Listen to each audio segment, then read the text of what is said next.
Chester High School basketball is like almost being on a professional team. They had to test the will. You run up, you jog down. If you stop, you done? You want to keep going? See you. You still going? How your legs feel? Nope. Thank you for coming. Player of the Year in state in 2005 and in 2006. Kobe Bryant did it. Danielle Marshall, me, I'm missing somebody. They want to see you have a bad game. What does he do when it goes bad? Everybody's ha when it's good. And I destroyed everybody. I mean, I was all kind of shots, threes. I was really focused. So I made the team, but I'm not playing. I'm on the bench and I'm cooking in practice. Flaming. My coach is like, this is a professional guard and I cannot play him. Why? This is the other side of it. The politics. So we get to game day. БК 15, кај братот апарел, си имате 15% со нашиот код.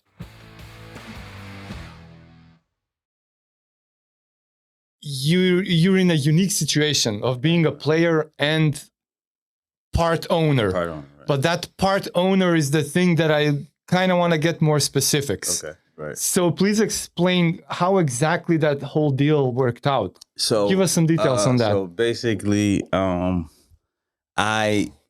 me and my team, you know, the people that's behind me, decided that, you know, which route do I want to go to at the back end of my career, you know. Right, okay. I have things that I want to do with basketball development, training players, and things of that nature. But I still wanted to play and still love the game. So, And you're playing at a high level still? yeah, I'm still playing at a pretty decent level for my age. So, I decided to see what opportunities was about. So this opportunity came. So basically, I have 25% of the shares in equity in the club. Okay. Which is a fairly good percentage when it's three owners of the team. Okay, so it's not a majority owner. It's not a majority. Or is it? It's not a majority. Oh, okay. It's minority. It's a minority, but it's a significant part. It's a Still a significant quarter. part. Yeah, it's a quarter. And what we're trying to do is just brand the team to the next level. We want to compete in European competitions. We want to integrate some young Macedonian players, also with American players, also with, you know, some other foreign players from wherever they might be from. But we kind of want to take the next step in basketball in the country. You know, I have some ties to the country. Sure. You know that's reason why, you know, most of the reason why I'm here. And we want to, you know, build that up and get the basketball back to where it was at one point here. That, you know, some teams in the fans and the crowd was not really good years ago. Two clubs. Yeah, not only to be two clubs. We want to kind of balance the scale. And so far as it's going well. It's going well. It's definitely exciting times for Macedonian basketball. So we kind of want to build on that. I just don't want it to be like only foreigners as well. I want the locals to really have input into to supporting us, into being a part of it. Like, so we got 2 or 3 young national team players currently on our roster, and they're doing well. All of them get opportunities. So we want to, you know, keep the scale balanced, but we want to be the best team in the country for sure. Yeah.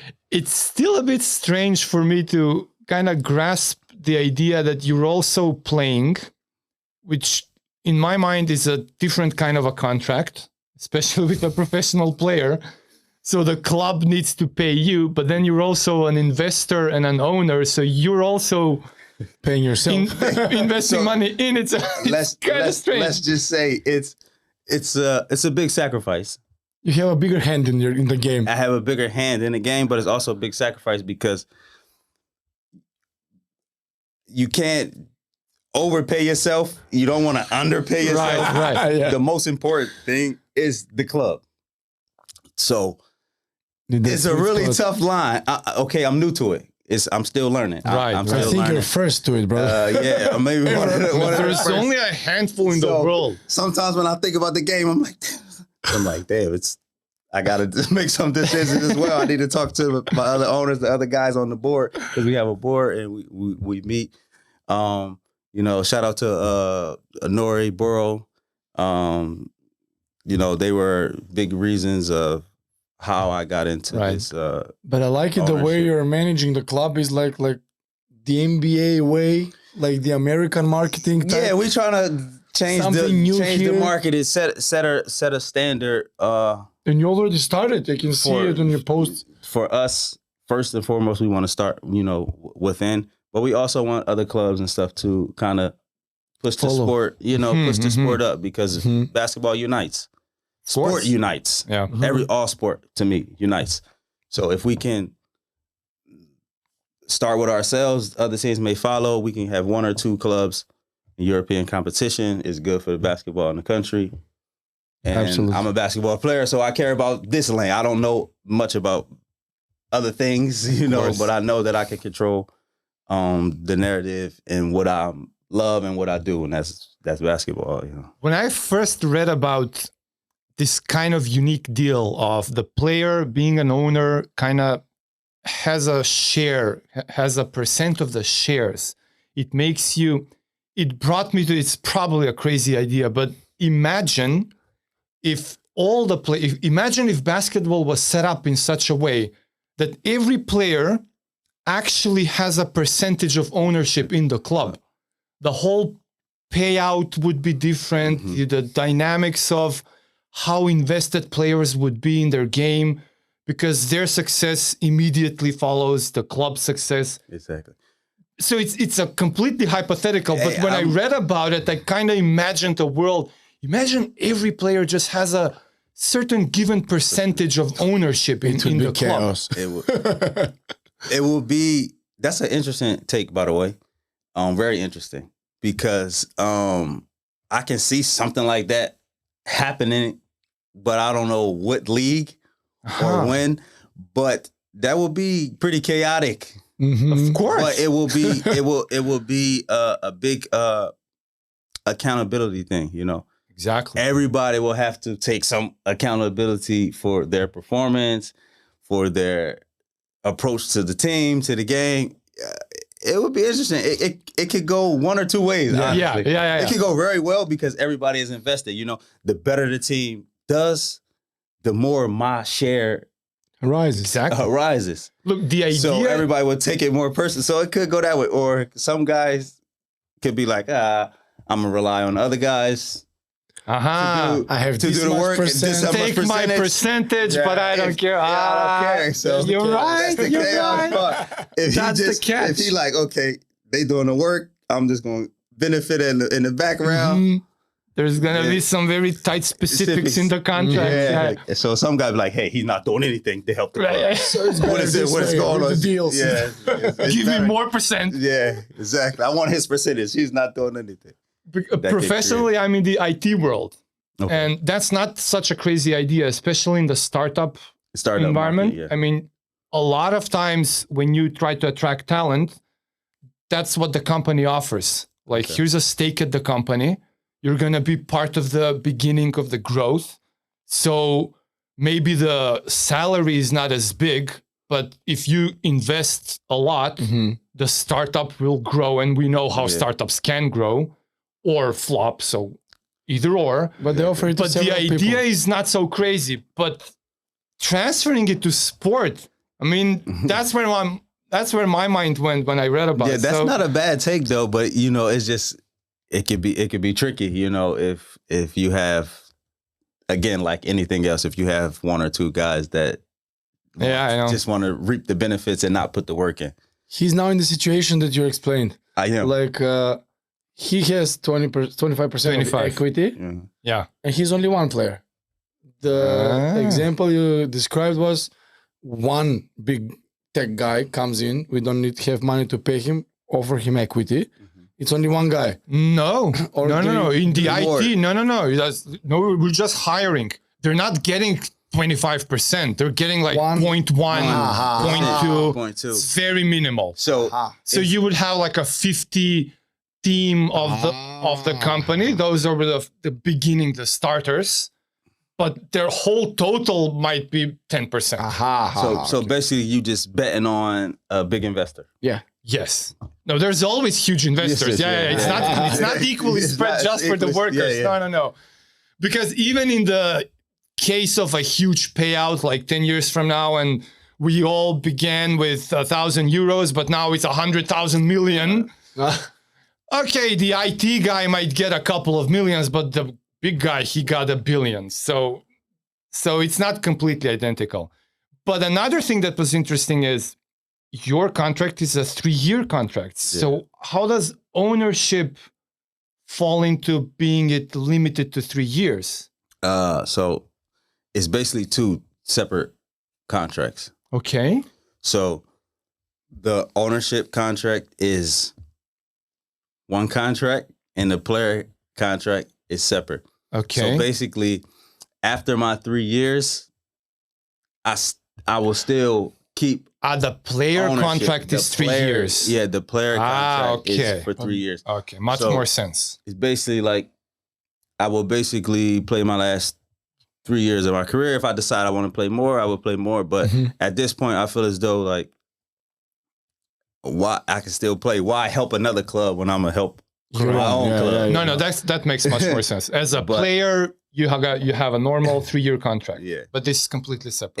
And it's difficult because this is honestly the least amount of money I've made in my career. Yeah, you've played everywhere in Europe. You know, and well, it's a new type of thing. It's a new type of thing. So I'm looking at it from 2 different perspectives every day, and it's like, okay, as an owner, okay, you're like, okay, and I get calls from teams to go, bro. Hey, you sure you made the right decision? You want to stay there? You know, we could use you here from different countries. So it's always like somebody just poking and pulling.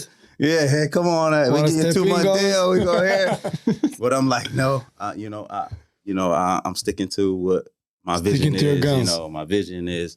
But it's definitely a unique situation, even for me. Still, I'm still adjusting to it. You know, but yeah, it's two. To answer your question, it's 2 separate contracts. So after the 3 years is finished, I still will keep the equity ownership, and I will focus solely on, you know, improving the club, the conditions, the fan base. You know, like I said, our main goal right now is to try to get into one of the good tournaments in Europe, and kind of first and foremost, we will be representing the team, the brand. We also will like to have a good representation of the country, kind of get Europe back to knowing, you know, that, hey, it's good life here, sport here, check it out. You know, it could be good. Win the league this season. And also, the guys that come here, usually it's a stepping stone lead for them to go to higher levels. And we want them to represent themselves as well.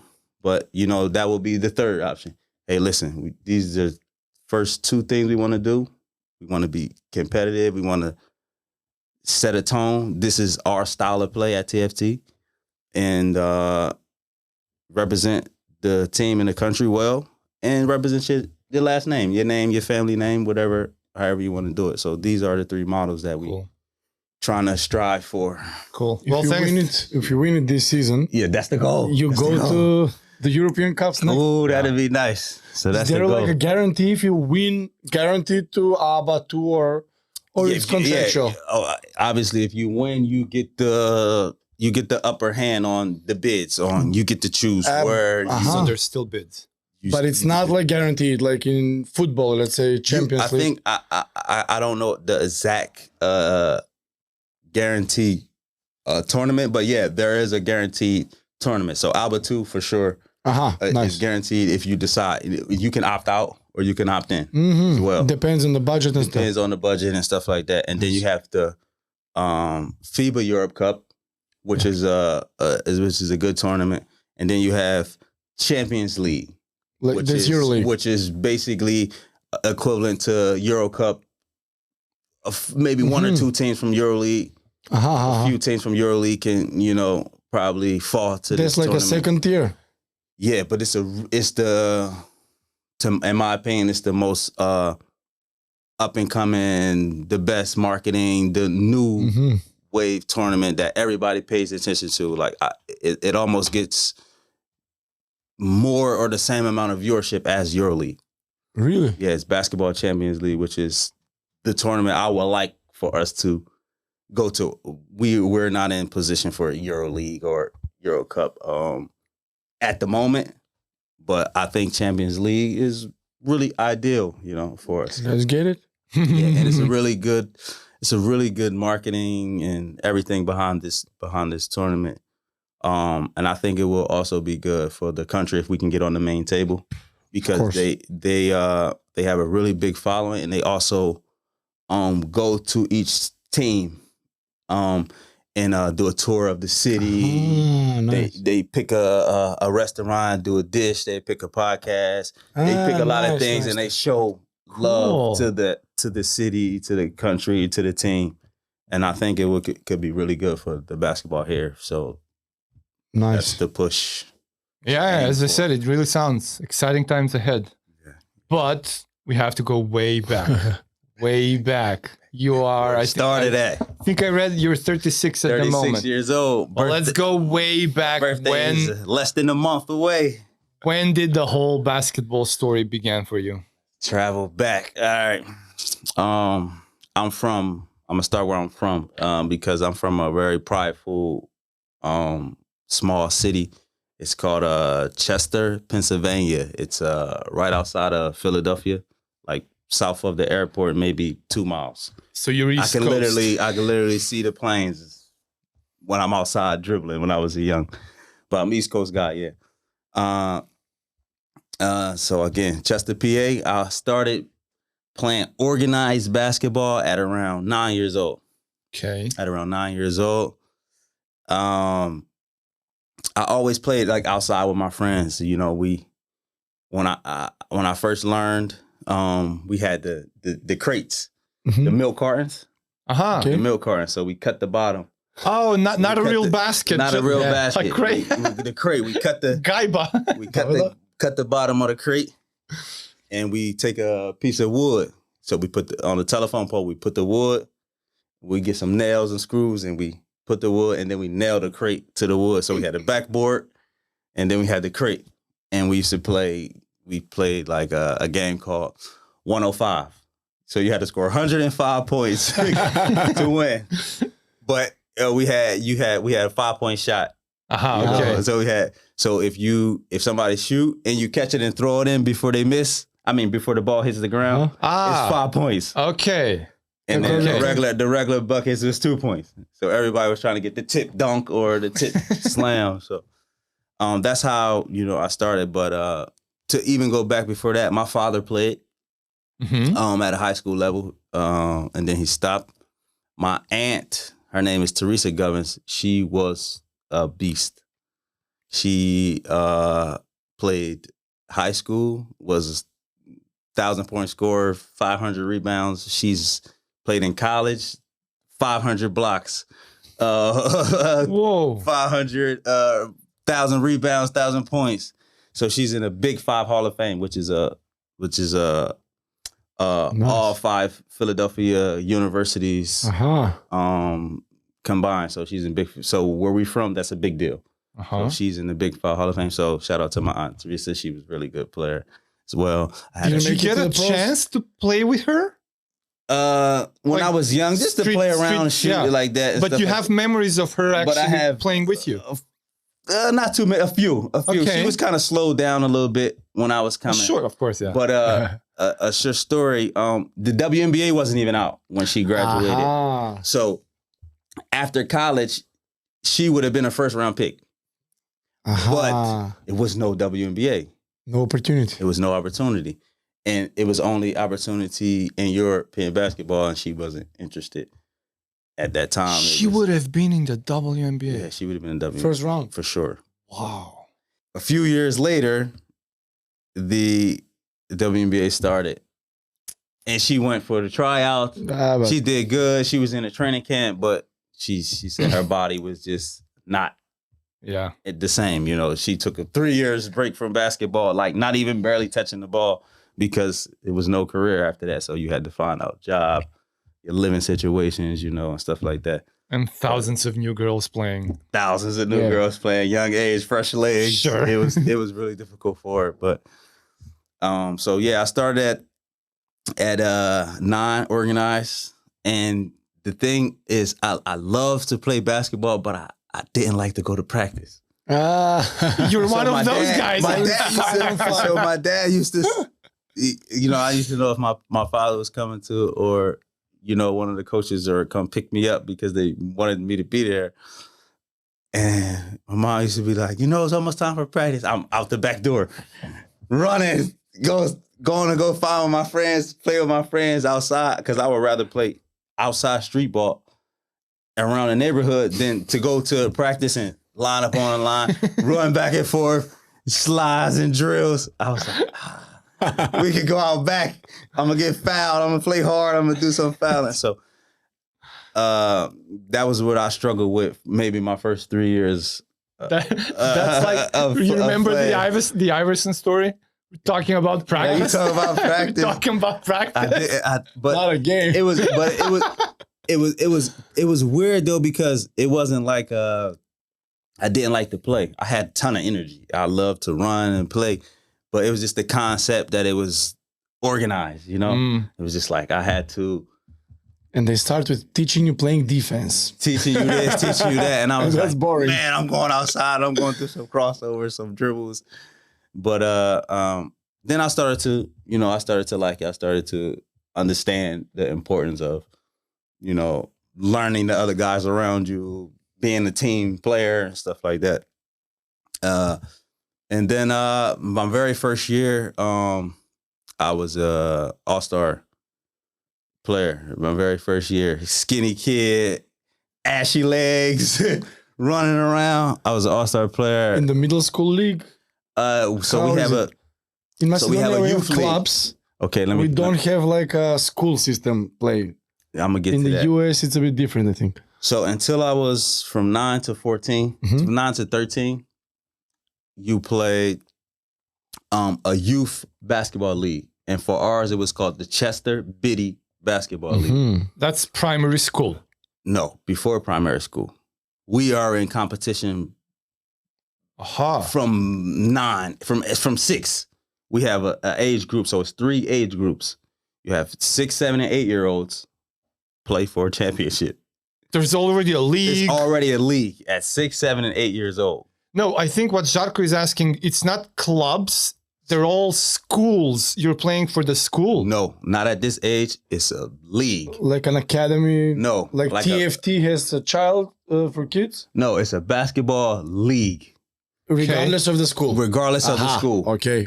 Wow. Kids from different cities come and play in this league. Like an AAU. The neighboring cities. Okay. The neighboring cities. So if you live in 1 hour away. Yeah, the neighbor town, yeah. Every Saturday, your 7-year-old kid is coming. And he played maybe 2 games over the weekend or 2 games in one day. Okay. With his team. So it's a league. It's not and the school leagues start at high school? 14. In middle school. Middle school, 14? School. So from 13 and 14, you were in middle school. And from 15, you're high school. 14 to 15, from, you high school graduate. And college. And then from 15 to 18, high school, and then college. But I'm going to break it down for you. So we got the Youth Biddy League, 6, 7, and 8. They all play in one age group. Then you have the 9 and 10-year-olds that plays in one age group. And then you have the 11 and 12-year-olds that plays in one age group. And girls, boys, everybody plays together. It's no... So at that age, it's mixed. It's mixed. Okay. It's mixed. And we produce some pretty good females because of this. Yeah. They play with males. They play with the guys until they're in middle school, and then it's only girls. Yeah. They're usually a little more advanced than their opponents. But so we have a championship for all 3 age groups. So it's competition from 6 years old. You ready to go? But I didn't play until I was around 9, 8 or 9. And then from there, it was just nonstop. I was playing. I was making all-star teams. I was playing basically all year round. And then we have the AAU circuit, which is that's separate. That's separate. That's additional games. That's additional. So this season is usually until March. Mm-hmm. And then the AAU season starts in spring until the end of the summer. So you have all year long playing basketball. All year long. There's no break. AAU circuit is crazy. It's wild, it's really even hard for me to understand it. Really, it's crazy. Because there's so many teams, so many players, so many people involved. You basically just chasing success, basically. You're just trying to play as good as you can. And as many games as you can. As many games as you can. It's training. I get it as training. Yeah, it's like a training. But, you know, some kids fall out of love for the game because of AAU. Because of it. Because of AAU. Because it's like, some kids struggle with not having free time or fun or be around your friends. Sure. Because when AAU season start, every weekend there's a tournament. And what do you get to do on the weekends? Usually as a kid, you want to go to the movies or go to the mall, play with your friends. Get some free time. Get some free time, you know. And some kids are like, you know, they lose it and they get to high school and they finally get a 1 or 2 weekends off and they like, oh, this is what I've been missing. I'm done with basketball. I'm done. Don't call me for no tournaments, nothing. So what was your experience about it? I didn't hit that wave, but I understood some guys that did, you know, because mine happened a little later. Okay. So if we can fast forward a little bit or we can No, keep it. But okay, let's get to high school. When I got to high school, you still have AAU, but it's only like 3 or 4 tournaments. You more so focused on what colleges are looking at you. What's your opportunity to go? Excuse me, when you go to high school, how does the coach pick you? Have like tryouts? Yeah. I never got that part. Okay, now we can get into that. I played there, but nobody talks about that part. After the youth middle school, high school is the jokes start to go out.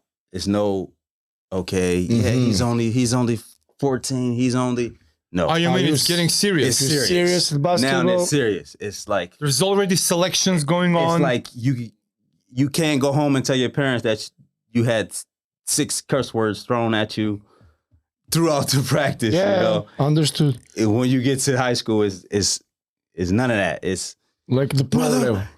You know, it's like you pussy, get the hell on the line and run till your legs hurt. You know, it's like if you can't handle.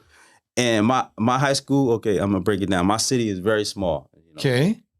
We had 1 high school, 1 basketball team, 3,000 and some students. Oh, right, 12 spots. So we used to have 50 to 60 guys come to the tryout for the team. You had about 3 or 4 guys that you knew were out there like senior. I'm on the team, you know. It's too obvious. But they still had to go through the young bucks, the process. And in my high school, how we did it, it was so many guys. Before we touch a basketball, we had to do eliminations. So they had to see who really wanted it. Okay. Give me an example. Run. Suicide. It's just we had 5 floors, right?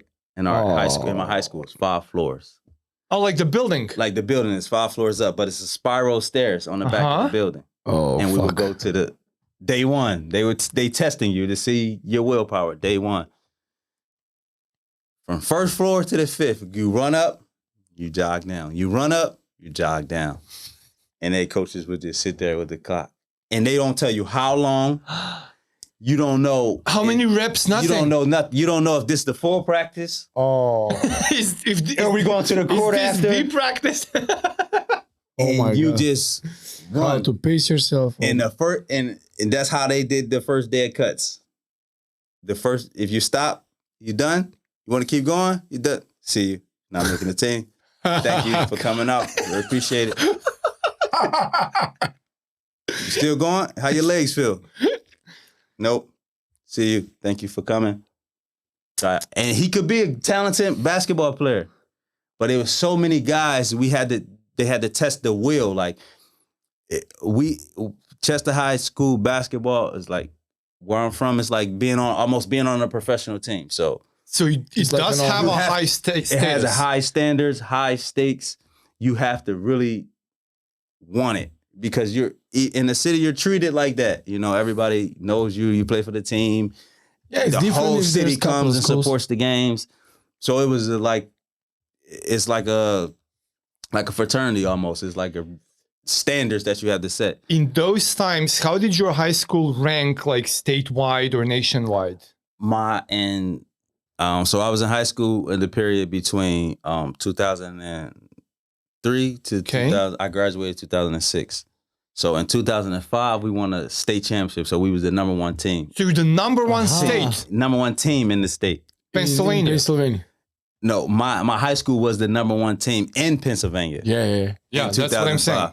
Far as a state, they don't really rank the states in who got No. the state. That's what I meant. Yeah, so yeah. you're actually number one. Yeah, we were number one. You in won the state. And we was number 10 in the country, in the whole U.S. Yeah. Ooh, nice. So we were a pretty good team. Who else was playing with you? There's someone who became That basketball generation. player? Nah, And in the league, the guys you came up against? I played against I grew up playing against a lot of NBA players, but to name a few that I played against, that was... What's the generation? 86? 88. 88. The Derrick Rose generation. 89 No, either. He behind OJ me. Mayo. Like Niall. They see, some of those guys are my age, but they played a year or two behind me. Like, so in the system in the US, sometimes a guy, he would be really good in one class, and he'd stay back a year and be the top. Oh my God. Deliberately. The next They class. do that. Deliberately.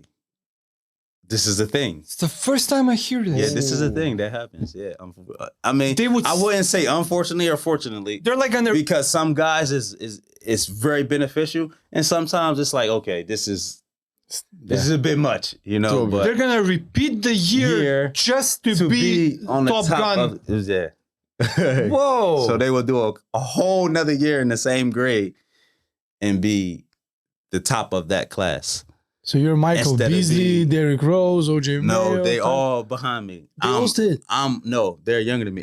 It's Kevin Durant. I played against Kevin Durant. He's my age. He was. We played him. He's 100 meters tall. And he was just a mismatch. You know, what can you do with everybody? With everyone. He's been like that. He's been a mismatch since we were forever kids. Steph Curry is my class. Greg Oden, Mike Conley. These are the guys I was playing against. Oh, nice. In AAU, you know, because they're from different states. But in actual, from my area, that was really good at that time was, if we speak in guys that, you know, that the mass will probably know. So that's how I'm speak. Wayne Ellington and Gerald Henderson. They played on the same Gerald Henderson high school team. He went to Duke. Sounds familiar. He went to Duke. Really high flyer, dunking, and Wayne was a shooter. He's gonna I can't remember who was Gerald Henderson. I remember. Yeah, his father also played. I don't know if we started recording or not, but you did mention that you're the top scorer while in high school. In high school, I was the number one player. Number one player in high school. In the state of Pennsylvania. In the state of Pennsylvania, yeah. I was the number one. College recruit. Was that your final year? I did something that only three or four people in my state did. We can look up the details. I didn't really check in recently, but at the time, I won Player of the Year in state in 2005 and in 2006. And at the time, only three other guys that I can remember. I'm gonna check to clarify. It was Kobe Bryant did it. Danielle Marshall did it. I know him. 12-3. Me. It was me, and I'm missing somebody. I don't know. I don't want to miss. I'm missing somebody, but So you're It's talking all about NBA guys. being But it was all NBA guys. I'm the Being- only one that didn't go to the NBA. being the top player statewide twice in a row. In a row. That's such a rare thing. That's a rare thing. Nobody.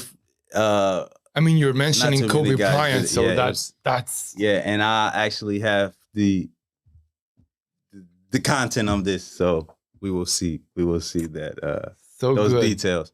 But yeah, my high school and Kobe High School is rivalry to this day. I was gonna tell you, Kobe So- was Philly brought up also, yeah, right? and he went After Italy. he went to high school called Lower Merion, Yeah, no. which is on the suburbs of Philadelphia, and my high school Chester, which is also on the outside of Philadelphia. But we had a rival back since when Kobe was playing, and it's crazy because during my high school years, both teams was really good again, Nice. and we beat them in the state championship. The final game, the state championship in 2005. And then my senior year, they beat us in the Final Four in the semifinals. Oh, And they went on to win the state championship that next year. And actually, I had signed to university, St. Joseph's University. Mhm. And the best player on Lower Merion also, well, one of the two best players, because they had two really good players at that time.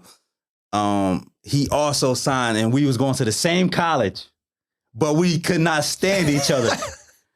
So when I see him before the game, we look at each other. Yeah, it's on today. But we was going to the same college, and we both didn't like. I don't know if I'm gonna like this dude, man. When we get to Different college, positions?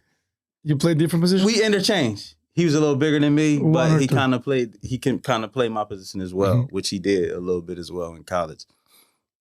But we became, You became really friends? good friends, of course. That's how it goes. But so at you're first blood we just- rivals. We were, High school, wouldn't even speak to each other. and then comes college. They You kept have to college. be together. We have to be together. We had to be together. Shout out to G, Garrett Williamson. He, and he was a really good competitor, so it was perfect because That's why you didn't like he, each other. He pushed me, I pushed him. It was good. We stayed all 4 years in college together, So how did So- college come about then? and then After high school. So college, It's an NCAA. it's an NCAA. So college come about. So when you're in high school, and basically also AAU, it's college coaches from all around the world They're Get in. already scouting you. already scouting. They getting information from everywhere about the players. What criteria fits their program, Mm. how they want it to go.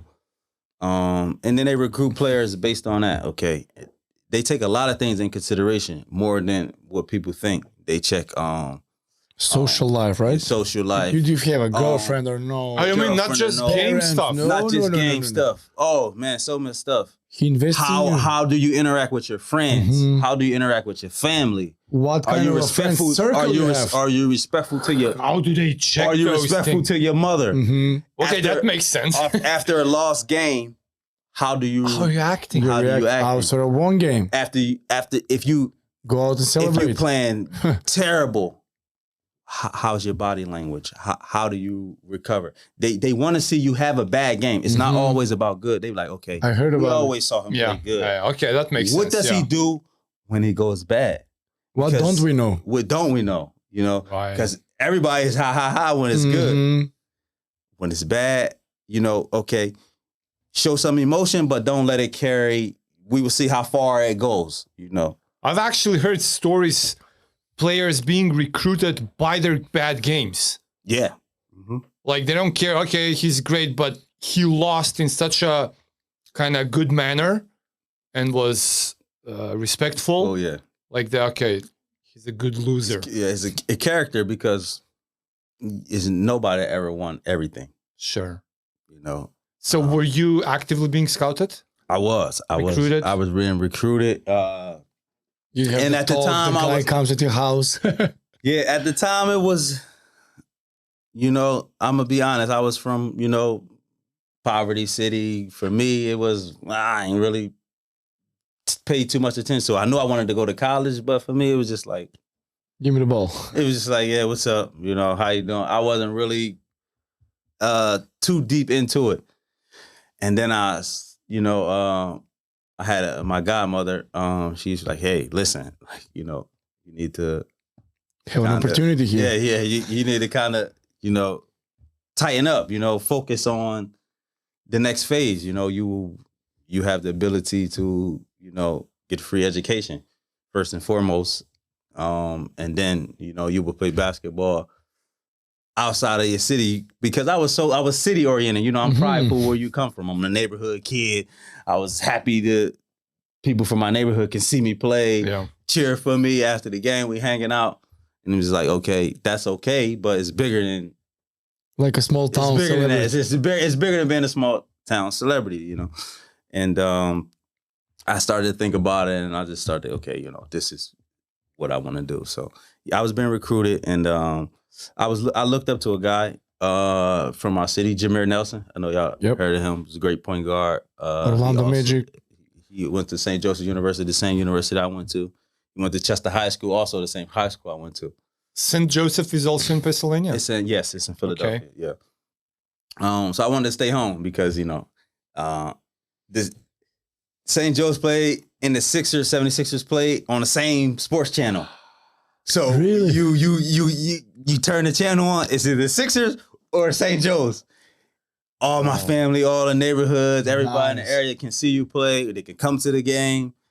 It was the biggest thing on TV at that time. And my coach at that time, he was recruiting me. He came to my high school, and he was the number one, coach in America at the time. So for me, it was like, where I'm gonna go at? The number one coach is in my backyard. You know, I gotta stay home. You know, he won Coach of the Year that year, Phil Martelli, around 2004, and Jameer Nelson was Player of the Year in college and the whole NCAA. So it was like, yo, I gotta go here. You know, this guy's from my city. I can follow it. I can. Did you got Jameer Nelson at the back end or no? He 1 year in NBA. No, he was out. He was already out. He was already in the NBA before I went. Did you have some offers from other? Yeah, I had offers. I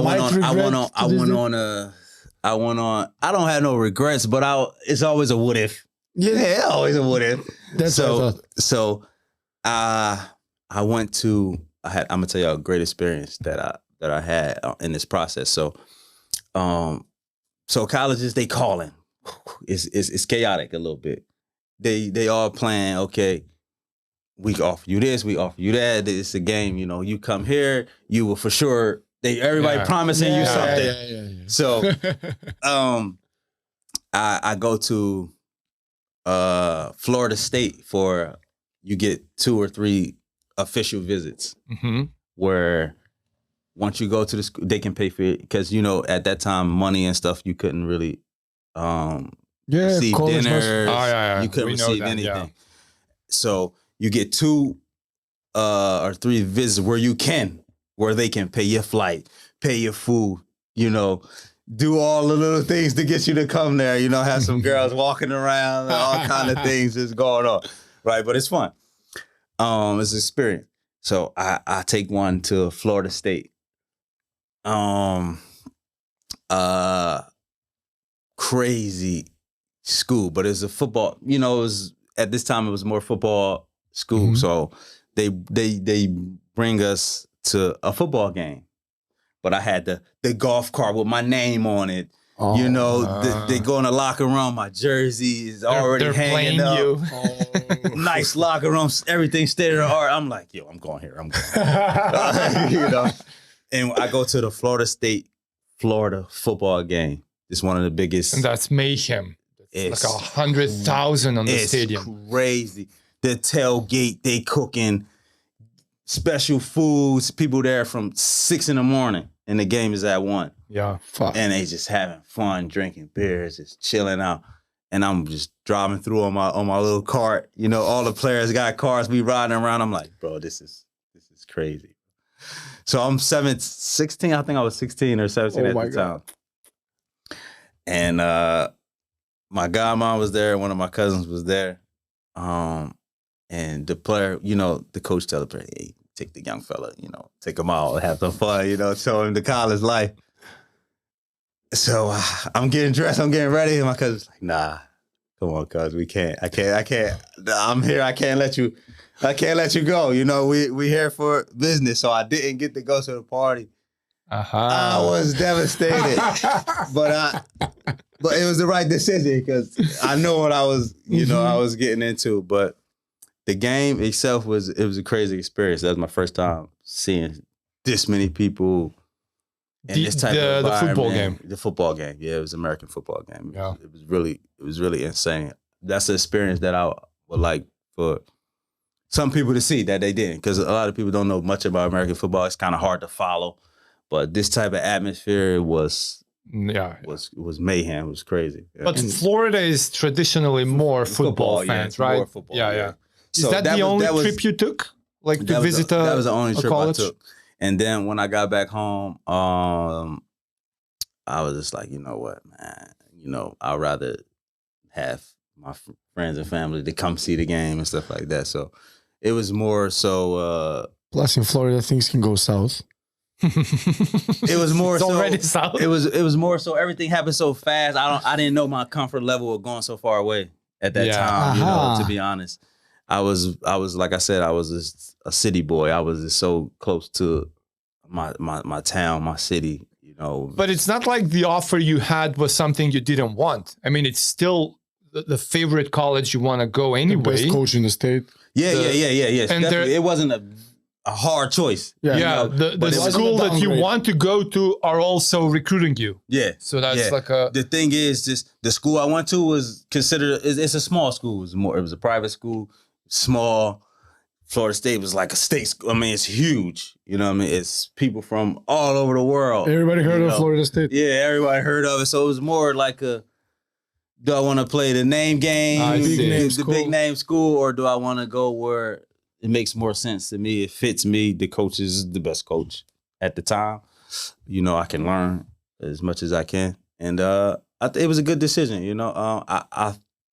I scored 1,000 points in college. I had a pretty good career. I was like third all time in 3-point shots made when I graduated. Nice. Probably like 6 or 7 now. How far did you go to NCAA? What was your best year? 2008. Like a Sweet 16. 2008. We went March to the Madness. tournament, March Madness. Yeah. Tournament. First round. Anything can happen. Guess who we matched up with? Duke. Blake Griffin. Oh my God. But he wasn't a Duke. He was at Oklahoma. Oklahoma. One and done. And we ran into him at the wrong time because we was a really good team. We was looking like, okay, the NCAA, they put you in weird matchups. We was like, okay, we can match up with. We thought we could match up with pretty much most of the teams. We can. And Blake, we have a before chance. the injuries, We matched up with the most athletic ever guy in the whole tournament. He was #1 pick. He jumped over people. Not that he jumped over. We sent in a double team, and he just holding the ball like palming the ball out of the double team, spin baseline, Dunk. Nobody want to stand in front of it. Like he was really a freak of nature. But he's NBA caliber, even at that point. He was the first pick. But that's what I'm saying. It's he like wasn't even supposed to be in college. He was supposed to be in the NBA at that time. After your game, probably. But the rule changed at that time. Other than that, because they had the rule and then they stopped it. With the 1-year college rule? Yeah. So the rule was explained. LeBron was the last one. Yeah. You can go straight to. No, I remember the rule from high school. But then they made it. You have to make at least 1 year in college. And that was the year for Blake Griffin. He would have had to go. He had to go to college. He was probably already recruited by NBA. They knew that he was. He would have gone if the rule wasn't there. Somebody just saved 10 million. And we came up to him in an NBA year. In the first round where he was already preparing for the NBA. This game for him was like, let's get this game. Yeah. Let's get these games over with. I'm ready for the NBA. It wasn't even close? It wasn't. Yeah, I think maybe 12 points. I mean, like that, look, I know he's NBA caliber and all that, but it's still basketball. It's still a team game. He can't single-handedly win you. He can. I mean, he's not Jordan. That's the tricky thing about basketball. What about the rest of his team? One person has so much impact Mhm. on the basketball game, even though it's 5 players on the court. You know, it's very tricky. You know, they say, you know, one person can't win the championship, which is Championship, it's true. yes, but It's probably difficult. But one player can win you Can. some games. yep. For sure. Okay, yeah. Because it's not it's the attention that person demands. Mm. You cannot guard him with just one player. Yeah, you're doubling, you're tripling. You're tripling. And if his IQ is higher than the rest of the team, it's just You're right. And You're teammates get more Yeah, confident. one game cannot win championships, but games. Yeah. And then- yeah, you're right. if you got a guy that's just, you know, I'm not like that, but you do have people that sometimes are intimidated by their matchup. Mm. Yeah, all the stories the going to mind the NBA, games, yeah. first pick. NBA player, dang, he's better. I gotta. He won I need before to even come. started. Yeah, yes. he won before he started. Some guys are a little bit nervous, you know, and I don't know why sometimes, but it can happen. You know, it can happen. A little. They be a little tense. Like, okay, do I play in close? Do I play in far? You know, do I foul him? Do I set the tone? You know, they can't figure it out. It's just like that. And he come one dribble. I mean, he was his dad was like some sort. Mm. He was a machine, really. Yeah. He was by far the strongest player I on the remember, court. yeah. You know, and he had like a 40-something inch vertical at 6'8", 6'9". And that really was nothing you after can the do. knee injury. And you got him before it. You got him before. before. You were gonna say? Statistic about how one player impacts the game. Denver Nuggets with Jokic on the floor. Yes, this is No. it's true. Best offensive I know. rating ever without worst ever Yeah. in the history of That's game. sick. On the game. I've It's seen pretty that. sick. I've seen Best that. ever and worst ever. We're still talking about Jokic though. That's One thing I can say is Blake Griffin at the time. oof. in the nobody was expecting this from Jokic. I think his Yeah, I mother know that. didn't Yeah. expect that. Nobody. He didn't even expect Nobody. But he's also probably the most respected non-American born player Mhm. in the history. more than respected Nowitzki. by who? No, yeah, he established him. He's better. You than- mean By America. by the league? by the Americans? By By the Americans. I by think the Dirk league. Nowitzki had that prime. had that. Dirk Nowitzki was that guy, but He was Peja Stojakovic were here, but Peja was peaking. but never. Yeah, I can They see liked that. Peja. They Yeah. liked Peja because Yeah, I can see that. he was peaking, but They were Manu is never not European. intimidated by non-American players. Now they are, But now they are. Jokic is They one of are those from guys. Now they are. Now they're like intimidated. and they were from Nowitzki. They were were from intimidated. Nowitzki, And yeah. Manu Ginobili, he's not European, but But he's a he was- foreigner, and Okay. he's Yeah. also Yeah. No, that's but why I the said level of that's why I said intimidation. non-American. non-American. Yeah, yeah. non-American. No, but the level of intimidation. I mean, Jokic just steps out. Everybody just Yeah, quits. Because you underestimate him at first. Look at this fat Yeah, guy, yeah. like slow white person, blah blah blah. He can't jump. He can do this. It's 34, it's 12, 12. It's really impressive. And Though. he comes out and says, "Yeah, you're right. Yeah, I don't Yeah. jump. I don't do Yeah, that. I don't yeah. train. Yeah." And he says that. It's really impressive. It's really impressive. So I'm gonna go into that was my NCAA experience. We played. I lost. You in the went first into round, March and Madness. We played March Madness. We played against Blake Griffin. He basically Single-handedly. orchestrated the game. See y'all later. Thank you. Was that your first year at college, or That was my third, okay? second. No, my junior. Yeah, my junior year. Junior is No, second. my second year. So that was Second is 2007, 2008 season. Rookie, sophomore, Sophomore, junior, junior, and senior. The next 2 years were kind of really not what I wanted it to be. Mm-hmm. They were kind of like floating. You know, a lot of guys were in and out. We had new lineups. And I definitely wish my last 2 years of college would have went a little bit better.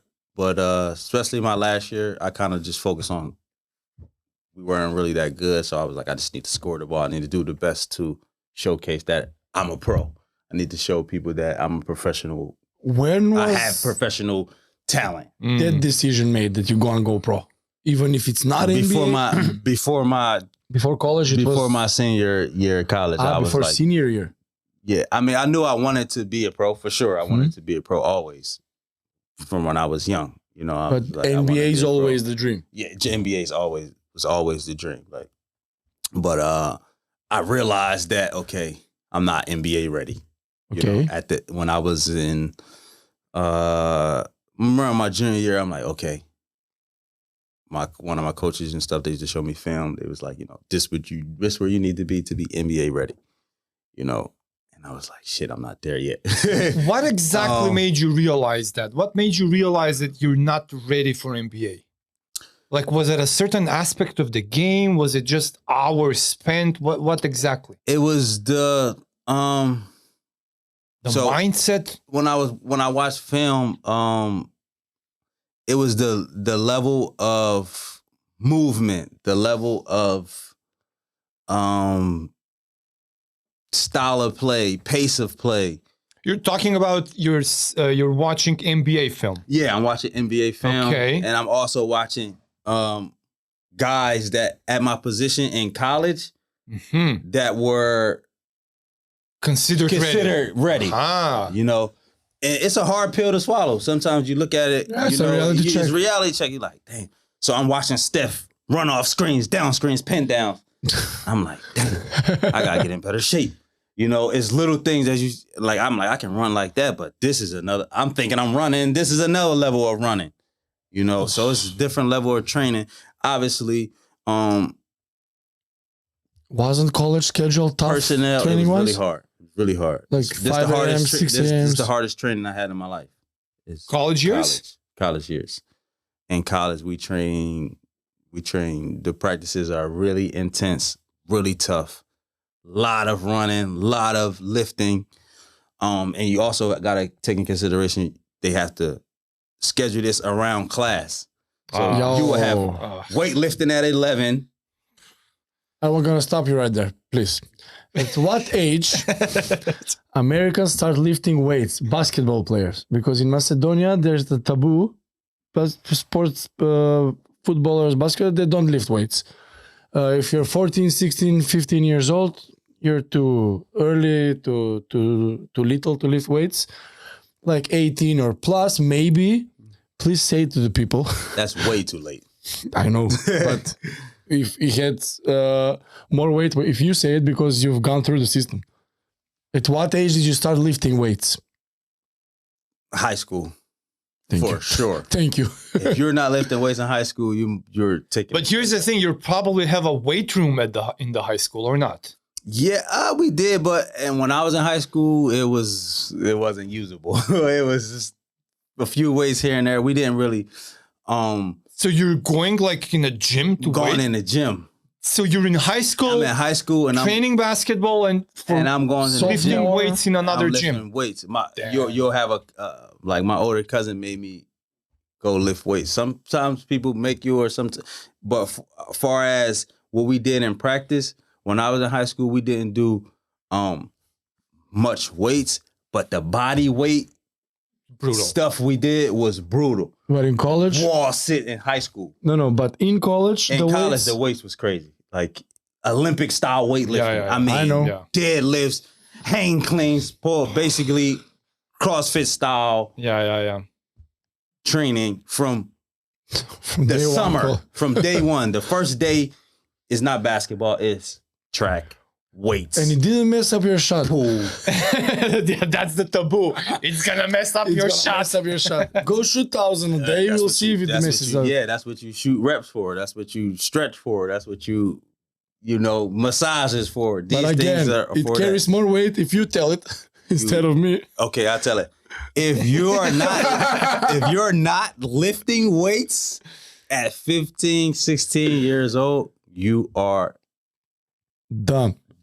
You're going backwards. You have to strengthen your body. I mean, if your goal is to be pro, if your goal is to be a pro put player. a disclaimer. Yeah, for professional. If your goal is for a professional athlete, that is a fact. If your goal is professional athlete, absolutely, and you are 15, 16 years old, or you have a kid that is 15, 16 years old, they need to be doing some type of strength and conditioning combined training. They think immediately 200 pounds on the bench press. No, it's an empty bar. It's 45 pounds. Yeah. But start Wrap lifting. it up. Lifting doesn't mean 100 kilo. No. It means lift something, 20 kilo bar, deadlifts with an empty bar. Start. And when you go to college, you're young, full of testosterone. You can crush the gym. Yeah, it's gonna grow naturally. Yeah. It's gonna grow. But you must start somewhere. I mean, in high school, we did push it. They made us. We had a real drill sergeant come to our practices. Like in high for school. real. He was a real. Like an army. He were sergeant. Like a uniform. Ex-military sergeant. An ex-military sergeant came to our practices and put us through like Budwig's crazy body weight training. Like my legs was shaking, and we shaking. You shooting, boom, hitting backward. But this is what reps is for. Yeah. You get your shots after a couple of shots. It's normal, but it really makes a difference. What was your attitude for that aspect of the training? Like, did you like it? No, nobody liked it. Yeah? Nobody liked it. I know, it sounds like I would like it. I was that kind of guy. I love those. Yeah, it was most of the guys didn't like it, honestly. Just a necessary evil. I didn't like it, but I knew what made me start liking those things. I like the results. Yes. I started feeling good. Yeah, I started feeling good. I'm like, better at basketball. I'm like, it hurt, but when I drive down the lane, this don't feel nothing. Yeah. So I started to. It's an easy end one. Yeah, I started to like that part of it. Besides, you're driven by the NBA dream, so you're just gonna do whatever. But it was difficult because and he was not nice at all. The drill sergeant. Of course he wasn't nice. He's a drill sergeant. It was crazy. And, we were disciplined, but we also was street kids. So, some guys didn't have everything back at home or somebody to tell them what to do when they wanted to do it. And this guy come in, you don't even know, and he's telling you, get down right now, give me 10 push-ups. I'm like, man, who are you talking to? He's like a father figure immediately. Some guys are like this. This is where I'm from. This is how we... What? You're not my dad, bro. Who's this guy? Like, he's telling me to go do push-ups. But when he came, it was like... No fucking around. Look around. That's ours, bro. He called the door. Let's go. Toenails. Everybody get on the line. You drop everything. You get to the line. Quick. Go. Run. It's like, how many we got? I'll tell you when to stop. Oh, my God. But see how great it is? Yeah. Now you have stories to tell. You remember and then, that? While we run, on the court, you run up and down. Stop. If you move when he say stop, oh my God. Everybody pay for it. So you could be running full speed and he say stop and you just need to stop right there. But it teaches you things like how to stay focused, how to pay attention, listen to what I'm saying. Yes. Yeah. Respect the people around you, because like if you mess up, everybody needs to pay for it. So at the time we didn't really understand the lessons. Everybody used to complain, be mad, but they did it. We did it. But when I think about the lessons that we got from the team aspect of the game, the team aspects, it was really beneficial. Yeah. So you mentioned the last year, like college team wise, not really according to the plans. So you start kind of focusing more on yourself because you have some professional aspirations. What exactly are you then trying to focus more in that last year? Yeah, so the last year of college is like, okay, you start to talk to agents, right? So these agents kind of tell you where you're at, what's your status can be. Okay, listen, you're a 4-tier or a 4-tier, 4-star, 3-star caliber player, right? Okay. You can probably get 4 or 5 workouts with 4 NBA teams. You will have to prove yourself, but these are the things that what I'm hearing that you need to work on. So you get a little input on what you need to do or what you can do. That's quite helpful. Are you calling agents? Are they calling you? How's the? They contact you, or they contact the coach. Somebody from the coach. They say, hey, they contact somebody on the coaching staff. So it's And like then an agent that might get you a training spot with a few teams. Yeah, or they, but first you need to sign. You need to decide. You what choose the agencies. agent, right? So it's a few agencies that will contact your family, your coach, somebody that has connection to you, and they will try to set up some type of meeting and get you to sign. Once you sign with the agency, and then they're working for you. Now they're trying to put you in the best position. Well, what was your situation like? My situation was kind of similar. Was kind of like this. I took a local agent from around around my area. He was a good agent, respected guy. But it just didn't go. It just didn't go well for me, honestly. I had a workout with I worked out down in New Orleans. I worked out locally with the Sixers, and I just wasn't ready.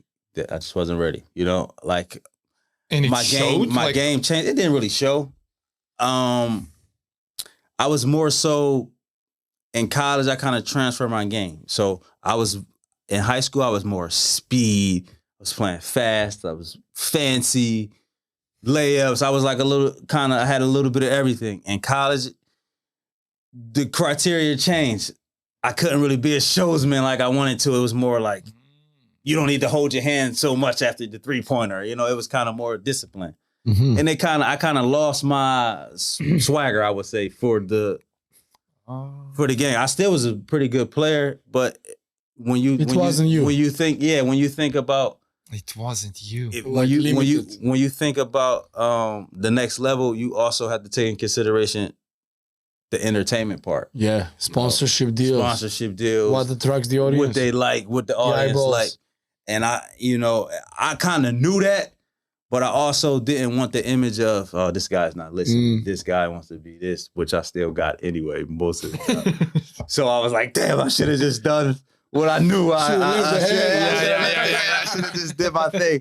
But so I did that, and I had a few trials, had a few workouts, and then I had my friend was in the NBA, so I'm like, okay, I got a next Wait, job. you have a close friend? My friend was playing and for the Sacramento Kings at the time. Okay. So I went to Sacramento. Those were rebuild years, right? We were training, yeah. After Page. That was the rebuild years. But he won Rookie of the Year. Darrin Govens. Darrin Govens was your friend? Yeah, really? He won Rookie of the Year. And I was just graduating college, and he was like, hey, let's come work out. So I was in Sacramento working out. And then I got a call from the G League team to Sacramento. It was at the time, this team shared with Golden State. So it was the Reno, Nevada, Bighorn. Mm-hmm. So it was Golden State players and Sacramento players. Golden State players and Sacramento players. In the same team. In the same team. In the G League. In the G League team. Okay. So they would send guys to the G League. Yeah. So this was 2010 mind you. So now it's way more organized. But at this time, it's like 7 teams. So it's like 3 NBA teams. They all sharing one G League team. So imagine how chaos that is, right? So I get a call from the G League team. Hey, we saw you at the facility, man. You look great, man. God, you think you could come to this workout? Yeah, we heard about you in St. Joe's, know your story, you was a 3rd-tier guy, but from what we're seeing, that you have potential. So that boosted my confidence, obviously. I'm feeling good. I goes to they wanted me to work out against some guys that they had drafted. And I destroyed everybody. I mean, I was all kind of shots, threes. I was really focused. So I made the team. We moved to Reno. This is in Nevada. It's like a baby Las Vegas type of city. I'm living in a casino hotel. I'm living in a casino hotel. The Reno area was the first one with the casino area. Yeah, right? with the in casino. the casino, exactly. The movie. In the movie, exactly. That's in Reno. Yeah. That's in Reno. I was there. Oh fuck. Yeah, In the desert. in the desert, middle of nowhere, crazy. But it was a cool experience. The University of Nevada is also in Reno, so it's like a college / gamble / desert city in the middle of nowhere. But you're fun. officially signed. You're playing. You're in the G League. I'm in the G League. I'm officially signed to the team, but I'm not playing. Mm-hmm. Why? Like benched. I'm on the bench. Okay. And I'm cooking in practice, like flaming. My coach is like, "This is a professional guard." He tell me every day in front of the hotel, "This is a professional guard, and I cannot play him." Why? This is the other side of it. The politics. So we set up game plan. We practice all week. We get to game day. We go to shoot around in the morning. Coach say the starters feeling good. Pre-game meal. Get back to the arena. The Warriors, the Kings, they send 2 guys apiece. No. On game day. Oh, they're signed for They them. sent them in a van. They signed to the For NBA the team. Warriors, yeah. And they're like, No. They want them to get some playing time, some reps. Yeah. On game day, they send 2 4 vans, guys out. 4 guys down, 4 guys out. So you wake up from your nap, you show up to the arena, ready to play, And you're not playing. and you come into the locker room. It's 4 new guys. 4 guys. They So wasn't it's not just you. It's 4 of you are getting fucked. 4. It could be 3. It depends on that day. No. And you come down and coach, and you can see coach like, because it's out of his control. Yeah, they Even fuck up his he's team. furious. Even he's furious. He didn't practice with those He guys. didn't Oh practice. my God. game plan Fuck is up his different. System, yeah. So he stayed up all night preparing. They don't know all the plays, They don't Who know. the fuck set it up like that? And that's how it was at that time. but now it's not anymore. Can you Makes imagine how zero frustrat- sense. Can you imagine how frustrating that is for the players? Yeah. For the coaches as well? So Yeah. it was not really organized well. Even and the he was coach just cannot like- do his job. And those guys got to play 35 Yeah. minutes. Because Golden The- State. So he whole come game. down and it depends, depends on the personality of the guys that they sent. Imagine a guy come down, he mad that he's here. He's in the NBA. He I doesn't wanna even want to play. I don't even want to be here. I'm not speaking to none of y'all. I'm coming in the game, and every time I get the ball, I'm shooting the ball because I don't even want to be down here. I'm leaving tomorrow. Like I'm not even after the game. I'm not even gonna go have a beer with y'all. I'm not doing nothing with you guys. I'm here for one thing: shoot the goddamn ball. shoot the ball. After the game, I got a driver outside. I'm getting in the van, and I'm going back to. How the fuck do you survive that, man? I'm getting I didn't. furious just hearing about it. So it was furious. So I'm like, yo, what did my career come to? Like, I'm like, I deserve this. Like, I work hard for this. This can't be happening, bro. 1 game, 2 games. Coach say, stay patient, stay ready. I'm focused, I'm locked in. I mean, I'm not drinking alcohol, I'm not talking to girls, I'm not doing nothing. I really want this. I'm going, I'm walking past all the temptation every day in the casino. Straight You're to the living in elevator. a casino. I'm living in a casino. Oh my God. Temptation is everywhere. I'm going straight to my room. I'm getting on my phone, Oh my God. calling my friends, and I had my friends 2 hours away. But I'm like, I'm not going. I'm here. I'm focused. I'm not going. He'd send me a car or a drive. Like I can go. Anything I needed, I had access to. But I was like, I want this. Yeah. This is what I want. And it just got too frustrating. Where I was like, you know what? This is, it started to affect my approach to practice. It was like, yo, I'm in pain. I'm working hard. I'm getting ice tubs. I'm walking and I get to the game and And you're losing I'm games. literally losing games, and I can't play in the game because they send a guy down here that don't even speak to nobody on the team and just shooting the ball whenever he feel like it. The coach can't not take him out. So once I realized, it was like, yo, this shit way out of everybody's control. Yeah. Like, Not even the coaches. not even the coach can do nothing. Like, what am I gonna say? What am I gonna do? So what did you do? Go to Europe. I'd continue for and then it was just like, yo, this is not it, you know.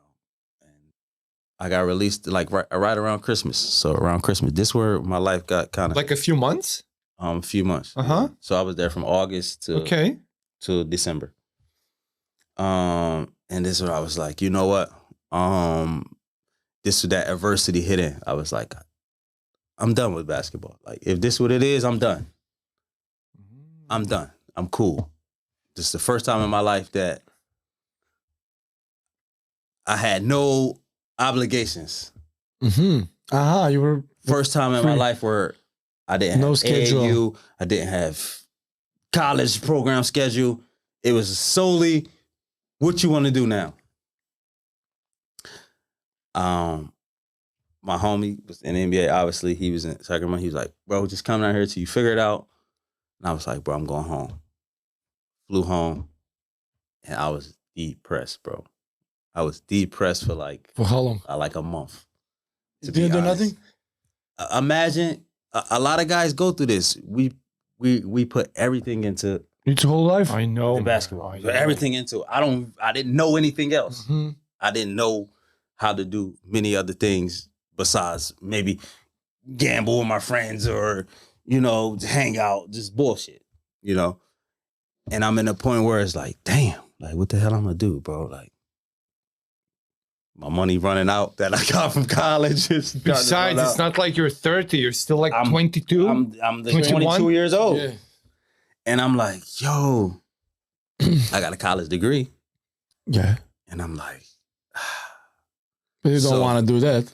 I sit home and I'm feeling it. My aunt, I'm living with my aunt at the time, and between my aunt, my godmom, and my girl at the time, I'm just rotating, just change the scenery. Mentally, I was really kind of out.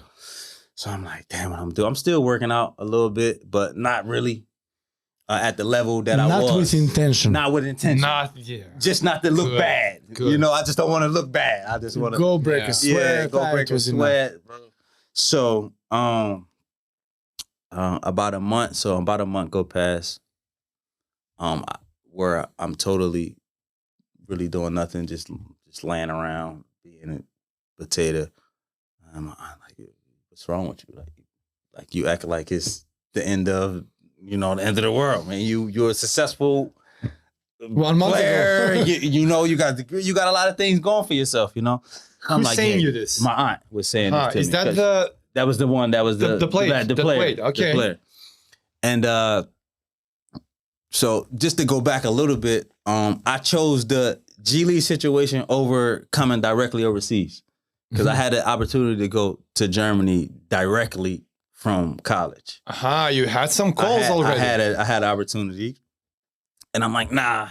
I'm gonna try the G League. I'm gonna try the NBA. This is that's the dream. The opportunity is there. Let's just at least try.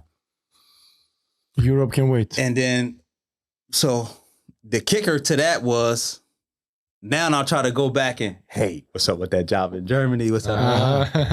They like, where you been at the last 4 months, right? You have zero statistics. Oh, It's fuck. December. You were on a team with zero statistics where they don't know. They're in Europe. I'm in the States. Even if you explain it to them, they think you They lying. don't know. Maybe this guy was injured. Yeah. Maybe this guy isn't the guy we see on film. Yeah. What happened? Why is he on the bench? What happened? So now the team's is like this. They're sus. The guy averaged 0.5 points a game in 4 months. Averaging 35 seconds of We play have time. no film to see if he was injured because that's the first thing they think because we're in a different continent. They like, okay, this guy was injured. Oh, they're gonna. He send want to this come over Americans. here and put the bill on us. Yeah. He gonna come over here, play for a week, tell us he's banged up. Now we have to take care of his expenses. That happens, huh? That happens. Yeah. That happens. I mean, it sounds like it happens, but So something. so unfair. Protect themselves. So they protect themselves as well. It's a crazy business. Like he would Imagine- act as if not injured, but he's actually is injured, Imagine. and then just To practice is an the team. The deal signed. sign the deal. Imagine, and I'm this some stuff that I probably should stay, but I'm on the business side of it. I know both sides of it, you know, Yes. right? Nah. So imagine a guy, the U.S. Everything is so expensive, right? Medical, especially, Yeah. right? БК 15, кај братот апарел, си имате 15% со нашиот код. You get a guy, he tweak his ankle in the summer, but he's already committed to a team. Why? He's not gonna spend his money to take care of the medical Recover. bill in the U.S. and spend $10,000. He will wait, bear with it, get to the team, and the team will take care of those responsibilities. So it's a win for the player, and it's a loss. Not so much for the team. Not so much for the team. Depends on how serious the injury. Oh is. my god. So it go both ways. So But those situations teach you. it But teach- about now, about the new position now. teach me about now. And where did you go first after the gym? No, So- yeah. So what happened with the Germans? Every team said, I know. So I said, okay. My agent tried. Where's he at? He had a contact in Spain. Nah, he had a contact in Greece. Yeah, we really like this guy. He fits our system, but we need to see him play somewhere first. We need to see him. We need to see what he can do. And I'm fresh off intense training camp in G League. So I'm even better. I'm even better than I was, but I have no film to show anybody, right? And any So- film they ask has to be a bit recent, right? It I has mean, to you be surely recent. have Yeah. tapes from before. I have prove you're not But they don't college want to tapes, see but I that. have nothing from these last 5 months of me. They will say, why And show I us got- college tapes? Yeah, and yeah, yeah. and in those months, I honestly, I got a lot better because I was around pros. Yeah. But no way to show it. NBA pros. NBA pros for 5 months. Training, working, eating better. The with a facilities chef. are NBA. The facilities. I want to say shout out to my friend because he put me in a situation that I would have never been able to experience. So now I'm learning how to eat. I'm learning what training really like. I'm like, oh, these pro, it's another level to this. How the game is really So I played. really got better. So how do you prove to the Greeks? How do you prove to anybody? To anybody? You can't prove. Only can prove to the guys back at home, and that was really too easy. I was, just, but there's nobody in there with the film at this time recording these gym fitness workout. Nobody was really doing it at that Yeah, time. it was 2010. It was still 2010. Yeah, nobody was really doing it. So I'm like, I got no like this can't be happening. You know, like what is going on? And then I was like, you know what, bro, I gotta get back into Let's it. So get back in the game. I start going to local basketball games. Like we had the Boys and Girls Club. Mhm. You ever heard of the Boys and Girls Club? Where so everybody that's think they can ball or that can ball, you know, that didn't go professional or didn't go somewhere, they would meet there. Is that like YMCA It's stuff? like a YMCA, Okay. exactly. It's exactly the same. YMCA, and it's been good runs at the YMCA. So I start going to the YMCA just to get that feel back. And then I hit up my previous agent. I hit up a friend of mine who was working with agents. I said, yo, I need to find something, bro. I need Give to me get some back. tryouts. I need to get back. So Get now that it's itch. like a few months passed. So now it's like March. I'm still working at the school. I'm connected. The kids really like me. I'm playing. I'm in crazy shape now because I'm working out every day there. But I'm low key though. Nobody really knows that I'm really grinding like this. You know, I'm really grinding.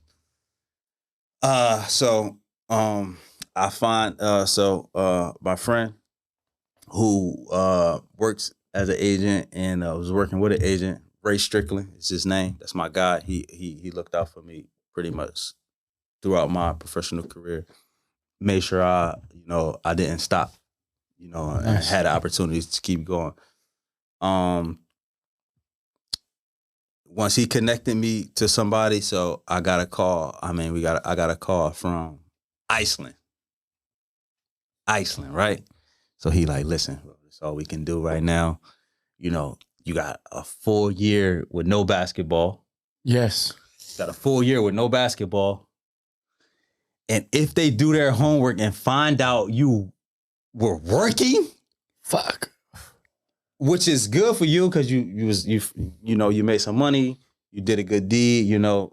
It's good for you. It's good for you, but for the team, this guy's not serious. It's red flag. He got a job. Some PT teacher. He was like a PE behavior specialist, you know. So well, like you as this American, like if I'm looking at it now in my position as an owner, and the guy is a PE, I'm like, I don't know if I want this guy. You know, I don't know how much I'm gonna get out of this guy. He worked out 3 hours. Did he pitch you to them, the agent, or yeah. Uh-huh. He pitched me to How them. did he pitch you to kind of make them bite?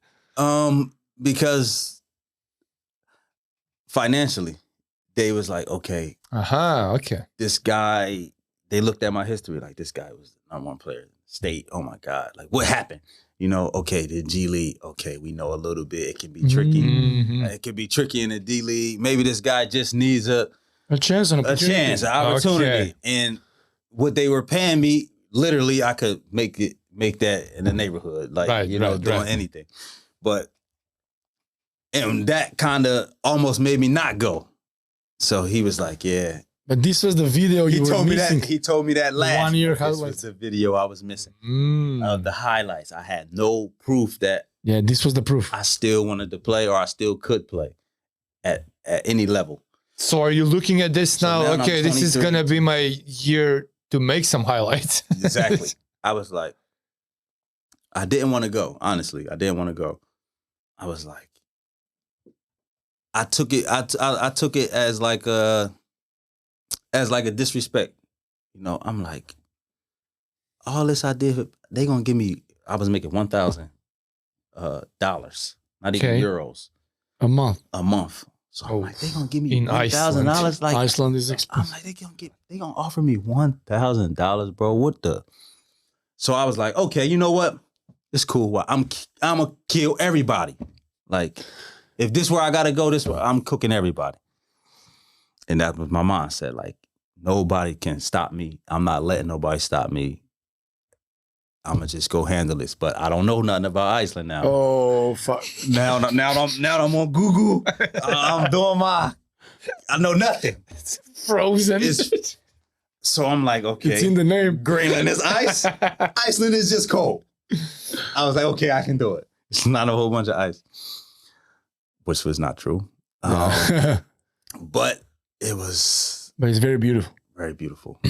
Very great experience. After my first few months. So my Strong man. Vikings. Real Vikings. Real Vikings. My first few months was probably the second most depressing time I ever had. Because once you get to November, the daylight savings. I know. It's 22 and 2. I know. 22 hours of darkness, something like that. 2 hours of daylight. And it's not like light, daylight. it's No, gray. I'm getting depressed just It's hearing like you. gray, right? 2 practices a day in a small village town at 8 p.m. Nothing works. Nothing works. Oh, Lights are that's even good. But I mean, from 8 p.m., you don't see another human. Yeah, I know. You at the window, like, please, somebody walk past. Looking out the window, like, yo. I mean, I'm sleeping with my window up. I got the window completely up. I want somebody to walk past and see me in here. You know, hey, yo, what's up? You know, but it was like that. And then And after that period? But damn, you're completely alone, man. Luckily, I had a roommate. After 1 month, I wound up having a roommate, and he was from my area. Oh, He was from where I was from. Oh, I was Bingo. Like, I was like was destiny. we didn't really know. We knew of each other, but we didn't know each other. I Okay. knew who he was. He knew who I was. but we Perfect, didn't know- perfect. Good enough. We was like, whoa. Yeah, we dapped up. We was cool. So we was like, yo, bro, we gonna be on a mission. yeah. Let's work. Train. Let's train. Let's work. We go to the And city maybe it's once good a that week. you didn't have something to do. You yeah. can't fuck up. I can't fuck up. If you're depressed, Yeah. you go to the bad things. Yeah. No bad things. Nothing And- works. And They you know, drink a lot there. And it's dark. they drink a lot. But they also take care of their bodies. So this is when I first learned about sauna, hot springs. Yes. There's You know, tradition the there. extra stuff. So they Yeah, was going yeah. to sauna almost every day. I'm like, why y'all keep Yes. going to sauna? Yeah. I ain't know really. I didn't have no knowledge The about cold plunges. cold plunges. Yeah. I mean, they got heated pools out. It's -10. They Yeah. outside Yeah. jumping in the pool. I'm like, yo, y'all crazy. Crazy. Y'all crazy. Ears frozen. But I started to adapt to to the this culture. culture. You And know. I'm like, yo, my body actually feels good. Like I'm stretching in the sauna. I'm going to the steam room. Then I'm These going Vikings to the know their jacuzzi. shit. I'm going to jacuzzi. I'm like, bro, this is actually really nice. Training's Seeing not they like- affecting you. You're not affecting me. Northern Lights, you know, the food was really good. All the food is fresh seafood. Fresh. Seafood, I like yeah. seafood. It was fresh seafood. Oh, every day I had lobster tails, shrimps, fish, potatoes, cabbage, Off. salads, all kind of stuff. I was like, yo, if I really think about it, I'm eating really It's a good. Blessing in disguise. You know, it's a blessing in disguise. So I'm like, I started to adjust, but still I couldn't get out of the mental block. Like I felt like I was missing stuff. This is my first time outside of the US. You were like, I'm missing out on stuff. I'm missing out on stuff. This is my Okay. first time outside of the US. What about game-wise? Yeah, Like, the are you- basketball part, how was it? It was good. Keeping your game, or is it I enough was the best challenges? player in the league for sure. I mean, that's Yeah, more but than obvious. it was challenging. It was some really good players. I was surprised. I was surprised at the competition because they're Enough to kind of keep you sharp. keep me sharp. Okay, Definitely keep me okay. sharp. It was definitely keeping me sharp. Even in practice, like guys were taking it personal. Like, you know, at first they treat us like imagine this is still happening now in European basketball. All right. I'm from here. I'm from a country, right? Mhm. I'm a point guard. You brung a guy from another country that's also a point guard to my country. Taking my place. For my place? Oh, no. He got to take it. He really got to take it. Aha. You know, and that's the mindset. And he's fighting you for it. Yeah, some countries, some guys have this, some countries, They don't care. they don't really care Okay, so much. okay. But in Iceland, it was like that. They're like, man, I don't care where you from. Like, you know, you got to take it. We fighting. Like, No, almost, I we understand almost that. fighting for I it. would be like that. Yeah. Taking my Exactly. spot, Take- you're gonna Well, work for it. Y'all paying him triple the money as me And you're benching in me. my country. And you're benching for me. him to take my spot. No, I'm gonna show y'all that he got to take it. There's the right attitude. It's the right But that's attitude. good for you, keeping the game great for me. sharp. Kept me sharp, kept me on my toes. I had a guy that was challenging me a lot. He's a head coach now, actually. And we still talk. We still cool to this day. He was one of the most competitive. He was small, but he was fierce. Red in his face every day. He guarded me full court. And he was like, he used to say, I used to, you know, get the best of him some days. And he used to take it personally. He was like, he'd sit there quiet. And probably like, you'll have to see me tomorrow. It's not I was over. like, yeah, I like it. But it was fun though, because he kept me sharp. Kept me sharp because I knew, you know, he was gonna come. So that year, my stats were well. So I got to Christmas, right? hmm At this point, it's December, and I'm mentally cooked. It's the longest I ever been away from home, Ah. everything. So they say, okay, I had a flight in my contract to go home for 2 weeks in the Christmas break. Okay. They come to pick me up. I packed everything. I'm not coming back. This is what I said.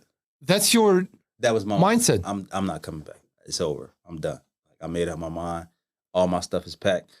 My other guy, we on the same flight. We both flying to Philly. He got all his stuff packed. I'm sorry. He got all his stuff packed.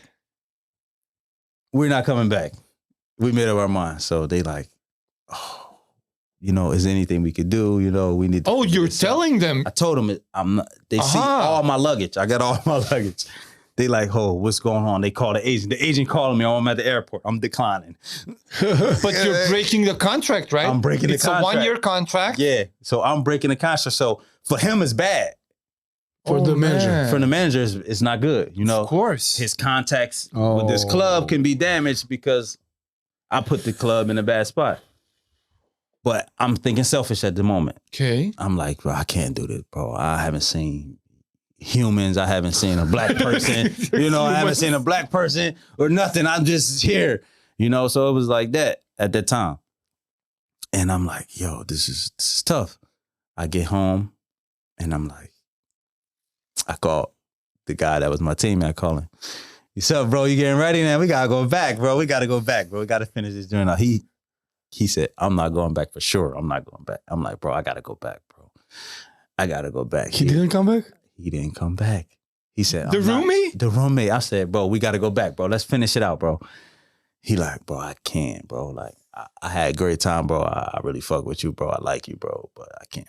It's over with me, bro. That ain't the life I want. I'm like, yo, you serious, bro? Come on, don't do me like that. I'm like, bro. He like, yeah, it's over. So I'm like, all right. So I'm thinking now, like, damn, should You're alone. Should I go? Makes it harder. Yeah, I'm like, should I go? Now I'm gonna be by myself for real. And I'm like, dang, I thought about it. Again, I come back to my aunt and my godmom. So I talked to them too. I'm like, I don't know. My aunt was like, she just looked at me and was like, you stupid. And just walked away. I'm like, dang. She's like, you've been through all that. You finally get opportunity. You just gonna stop? What's the point? You was the MVP of the first half of the season. You gotta at least finish the season. I'm like, yeah. Like, all right, man. Yeah, she right. I'm saying to myself, I'm right. I need to go back. I know I need to go, but it was hard.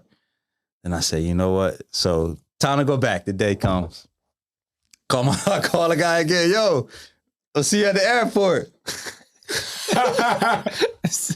I see, bro. I'll meet you at the airport, bro. Terminal B. He like, bro, you think it's a game? It's over. Gets to the airport. He wasn't there. He continued to play or no? You stopped. That was it. Boom, boom. Done. End of the journey. He got a kid. He had a kid like a couple months later. His kid now is like in high school or something. But he's cool. I talked to him not too long ago. We still laugh about it. And he like, bro, I'm proud of you still playing, bro. Like that's impressive. So I get on the plane, I come back. And when I get back, it was probably one of the most amazing experiences. What happened? What switched? In my career. It wasn't anymore. I told myself that.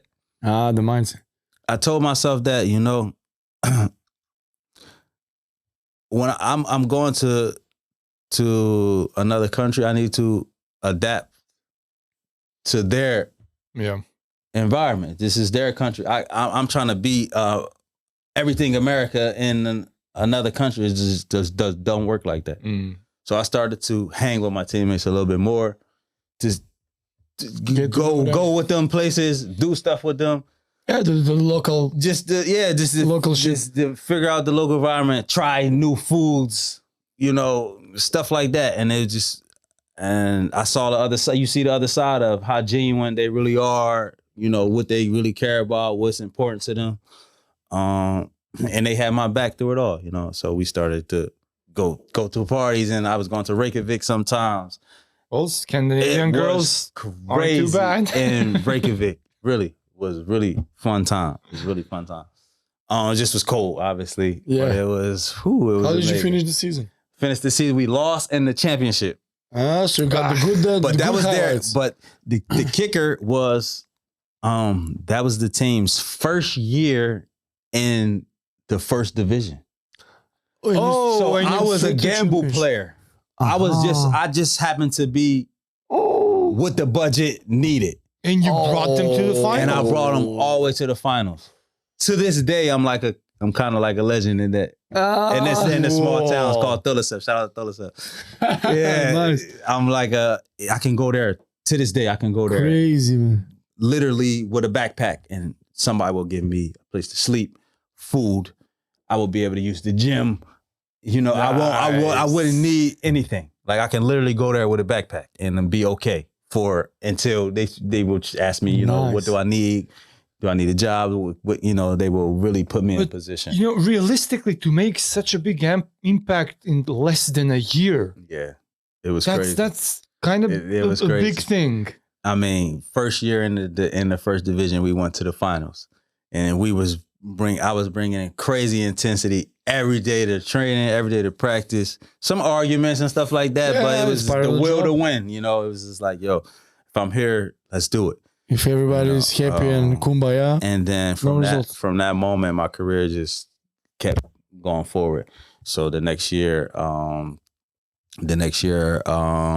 went to Israel. But I tripled my money. I went to Israel. What team? Second. But now the agent is pitching you to better teams. Now the film, they like, well, this guy, do we get tired? You know, I'm playing 38 minutes. I'm moving fast. I'm shooting to this day. To this day. Yeah. To this day. So I'm moving fast. I'm going. I'm really starting to. I was a little bit in the second half of the year. I was a lot more comfortable. What club were you at? It was the team was Dol-sopственик. Not the Maccabi Tel Aviv's. No. But Israel is a strong league. Israel, yeah. I was in Ramat Gan and I was in Kiryat. I played for two different teams in Israel. They have EuroLeague teams. They have, I don't know. And to be honest, you know, Maccabi Tel Aviv. Living there was amazing. Yeah. I'm living there was really, the weather was great. The food was good. It was a misconception about, you know, the stuff with the war and stuff. I don't really, you know, dig too deep. I just know that, you know, around me, I was safe. Yeah, I know. It was safe. Was my friend played in Israel. I know. We had fun. I had plenty of fun. You know, it was loose. It was a loose environment. The games was intense, competitive, but more so the lifestyle was really better than I thought. Like they're like US people really like was party a lot. They go to coffee a lot. You know, they really was enjoying life, and it was for me. It was I wasn't expecting that. You know, it was just like I had a teammate that he got in trouble for not going out to the club with the guys. Oh, like my coach was upset. Really? Like he didn't go out. Like you didn't go. The guys was at the club and they partying and they popped the bottles and where were you? You know? And I'm trying to be good. I was like, this my God. This is crazy. I mean, that brought the team a little bit more together because of course, when you allowed to do some stuff, you don't really necessarily do it often. Yeah. You know, when you can't do something, it's like, man, you're telling me I'm gonna do it. So it was like you were free to do whatever, just be respectful to the game, be respectful to your teammates, and enjoy. So I had good seasons. Spent 1-2 years. I spent 1 year. I left, and then I came back for another season. How did the Hungary?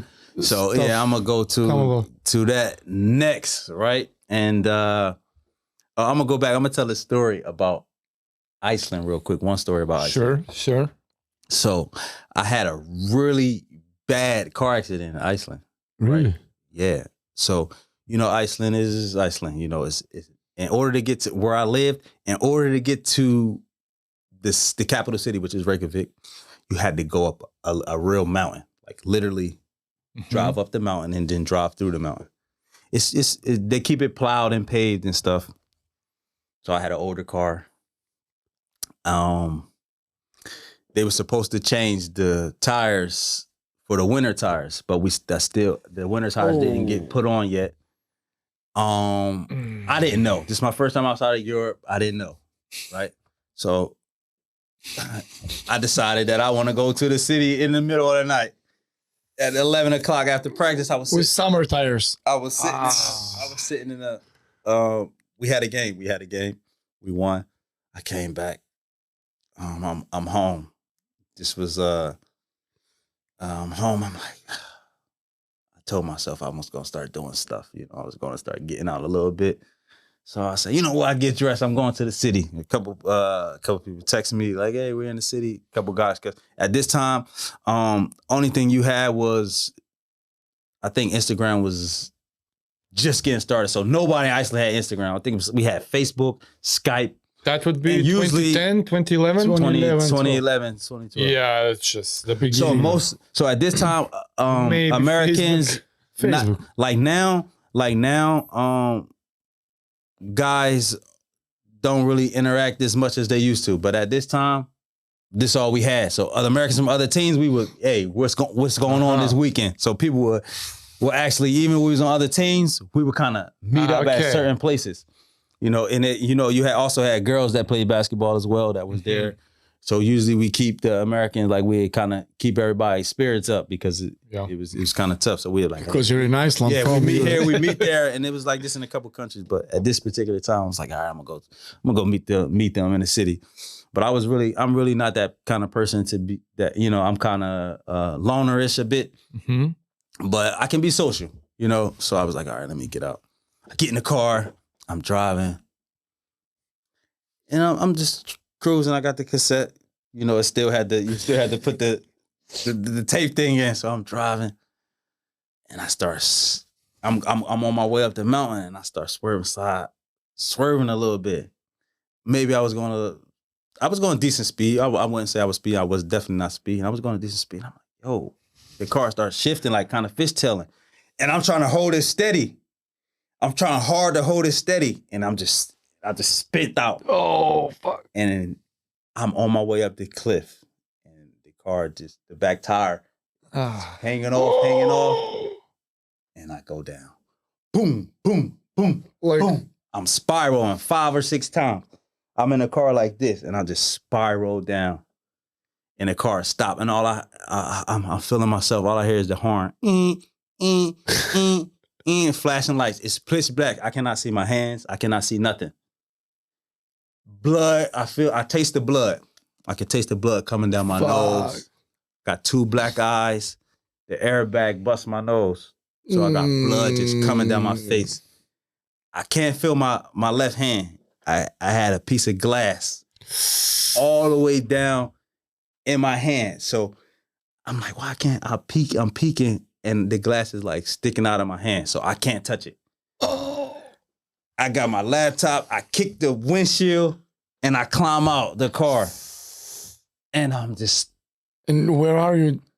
I don't know where the hell I'm at. Middle of nowhere. Middle of nowhere, bro. And? I got the team gave me a phone, so I got the small little Nokia phone in my back pocket. I called the teammate, the energy guy that's guarding me. Like his parents was like kind of like organizers of the club. And then what they used to do at this time, they give all the foreigners the same phone. But the next year, so the year before me, he had this phone. But all the numbers everybody's numbers is already stored in the phone for you. Yeah. Nice. You just have this phone. I mean, old girl's number that the guys was texting the year before. It's all kinds of numbers already in his phone. So I take this phone and I call him. I say, V, I was on my way. I had an accident, bro. I was on my way to Reykjavik. I don't know where I'm at. You just drive toward Reykjavik. You will see the flashing light. I'm down the hill, bro. I'm scared as hell. I'm cold. I can't see nothing. Immediately they came. 3-4 people with a big truck. These big, high beam lights. And they came and got me like immediately, like 15 minutes. They was there. They just came flying. I could see them. I could see the lights come. They're big ready. Spotlights flying. I was just thankful. But mind you, I don't really know what animals, anything. I'm just kind of like, I'm just standing there balled up, like fuck you. Freezing cold. I'm just looking left and looking right. Blood just coming down my whole face. I'm scared to take the glass out. Stabbed with glass. I mean, it's not luckily, but luckily big luck. it's just the hand cut. Just the hand. No breaking, break bones. Nothing. No injury. Played next game or? Played the next game. But the car was totaled. Completely totaled. Never used again. I mean, smashed. It was on the TV. It was on the news. Oh. Like people was coming into our practice to see me. After they saw the car, they was like news, everything that came. They had to keep people out. They was like, "There's no way this guy's practicing." Like, there's no way. After we saw this car, bro, It was really like the grace of God, really. Like, I don't know. You broke the windshield to get out. Like, I just kicked it to get out. The car was on Because the door smashed everything. It was either climb out this way or climb out this way. The window was already cracked open. Like, it's rocks and stones. Like, anything could have went straight through the window. Because it's rocks and stones. It's like a mountain volcano. Yeah. That's the terrain there. So this was a crazy experience that I had. And I didn't expect that in this story. And the crazy thing was, obviously after that, the club, they knew they were at fault for the tires, right? So a lawyer contacted me to sue the club and give him a percentage. And he was like, and I was like, nah, I'm not really. He found my family in America and tell him, like, do he know the mistake he's making? How much money he can get from suing this team? Yeah, but they gave you a chance. Exactly. And I was like, the way they treated me prior to this and after this, I didn't want to sue him. Yeah. And I think I probably could have got thousands of dollars for sure. Way more than what I was making. But I chose the of course, the love over the finances. Because you will need to sue them and then still play. Yeah. What's that? That's crazy. Or not play and go home and take the money. Nah. Yeah, exactly. No. But you're not getting that money like tomorrow. Yeah, exactly. So it was this lawyer guy was really pushing for it because he knew the amount of money he would have made from taking on this. Yeah, they're this making case. Percentage. Yeah, nah. And it was just like, nah, that's not really who I am. I didn't want to do that. And Hungary. Yeah, when do you eventually end up in Hungary? Then boom, fast forward, I'm playing well now. I got a little name for myself. It was a tournament. It was a Hungarian team I come to, and my first few months in Hungary was also a disaster. I get there, mind you, my agent called me, was like, yo, I got a team in Hungary. They play in the Euro Challenge. They played in the European competition. Really good opportunity. Money was really good at the time. In Budapest? No, it was in a small village at this time. It was like the money was good from where I was standing. So I'm like, Hungary, where the hell is that at? I had to look this up again. And he was like, it's next to Austria. Yeah. I'm like, bro, Australia is too far. Bro. It's too far. He said, no, Austria. I'm like, damn, Austria. Where that's at? World War II. So I'm 24, 25. I didn't even know where these places were at. I'm like, yo, geographic is crazy. I look it up, and I'm like, Central Europe. Okay, so now obviously we look for how far is it from Paris, how far from London. These are places we kind of know. And I'm like, okay, I looked at it. I'm like, all right, whatever. Let's go. I've been to Iceland. I can go anywhere. Yeah. I go. In the first few months, I'm in the same similar situation like Iceland. Small town, quiet, dark. So I'm like, okay, it's grind time. Again, here we go again. Familiar. Here we go again. It's not surprising anymore. Mind you, now they renovating the gym. So we have no home gym. So now I'm traveling 30 minutes a day in a van for practice at another gym. I actually had we started with an American coach. So I'm thinking, okay, it's good. We got an American coach, man. I can relate to this guy a little bit. He was a disaster. They fired him. He didn't have the balance. He didn't have a balance. He didn't once you get to a professional level, you have to, it's no longer like college or youth basketball. Not like drill sergeant. It's more time. partnership. Like, okay. Most of the time, the players is making more money than the coach. Okay. So it's like, we are partners, bro. Like, you can't just continue to have it one way mindset. Okay, it works sometimes in EuroLeague. Some coaches get this have this reputation, have this name, where like a Greg Popovich or some Željko Obradović in Željko Partizan, Obradović, Partizan, where certain guys they did so much that you know it's coming, you know where it's coming from. Yeah. They're not putting you down. They have the championships to back it They up. have the championship. They have the pedigree to back it up. So this coach didn't have that. So the coach-athlete relationship wasn't really in It wasn't place. good. Okay. Yeah, not just with me, with other players as well. So he didn't last. So it was like 3 coaches in 2 months. Oh. 7 straight games on the road. We won like 3 and 4. I was the leading scorer on the team, but they said I wasn't helping the team progress. Winning. I wasn't good enough for the lead. I'm like, how am I not good enough for the lead? And I'm the leading scorer in a bad situation, but whatever. Long story short, I called my agent. Now I got a little bit of leverage. I'm like, you think you could find me another club? I want Top tier European. I want to get out of this situation. He was like, it's going to be tough right now. Just hang in there and stay it out. I called him back the next week. I said, all right, we got 2 options. You find me another club or I'm leaving this club. Which is bad for him. Which is bad for him. He found me a club. I went to Greece. Aha. Where at? Disaster. So I went to a team right outside of Athens. It was called Ikaros. It was in a small... Icarus, the story. Yeah, small city called Chalkida. It's a really nice little town, like 30 minutes from Athens. A gym, small little gym. It's called the city of the crazy Greece, river. Unlike Iceland and Hungary, the weather is more the weather. I Israel-like. loved it. Yeah. The weather was very nice. The food, the weather was, everything was good for me. So People, the sea, everything's nice. we just hit the milestone. Now this is the first time in my career where I'm making decent money, but they're not giving it to me. Oh, So You're we in get those waters get to now. Greece. We know that. We get to know Greece. that. I'm in the water where 2 months go by and I call my agent like, yo, Macedonian league. they gave me a half a check.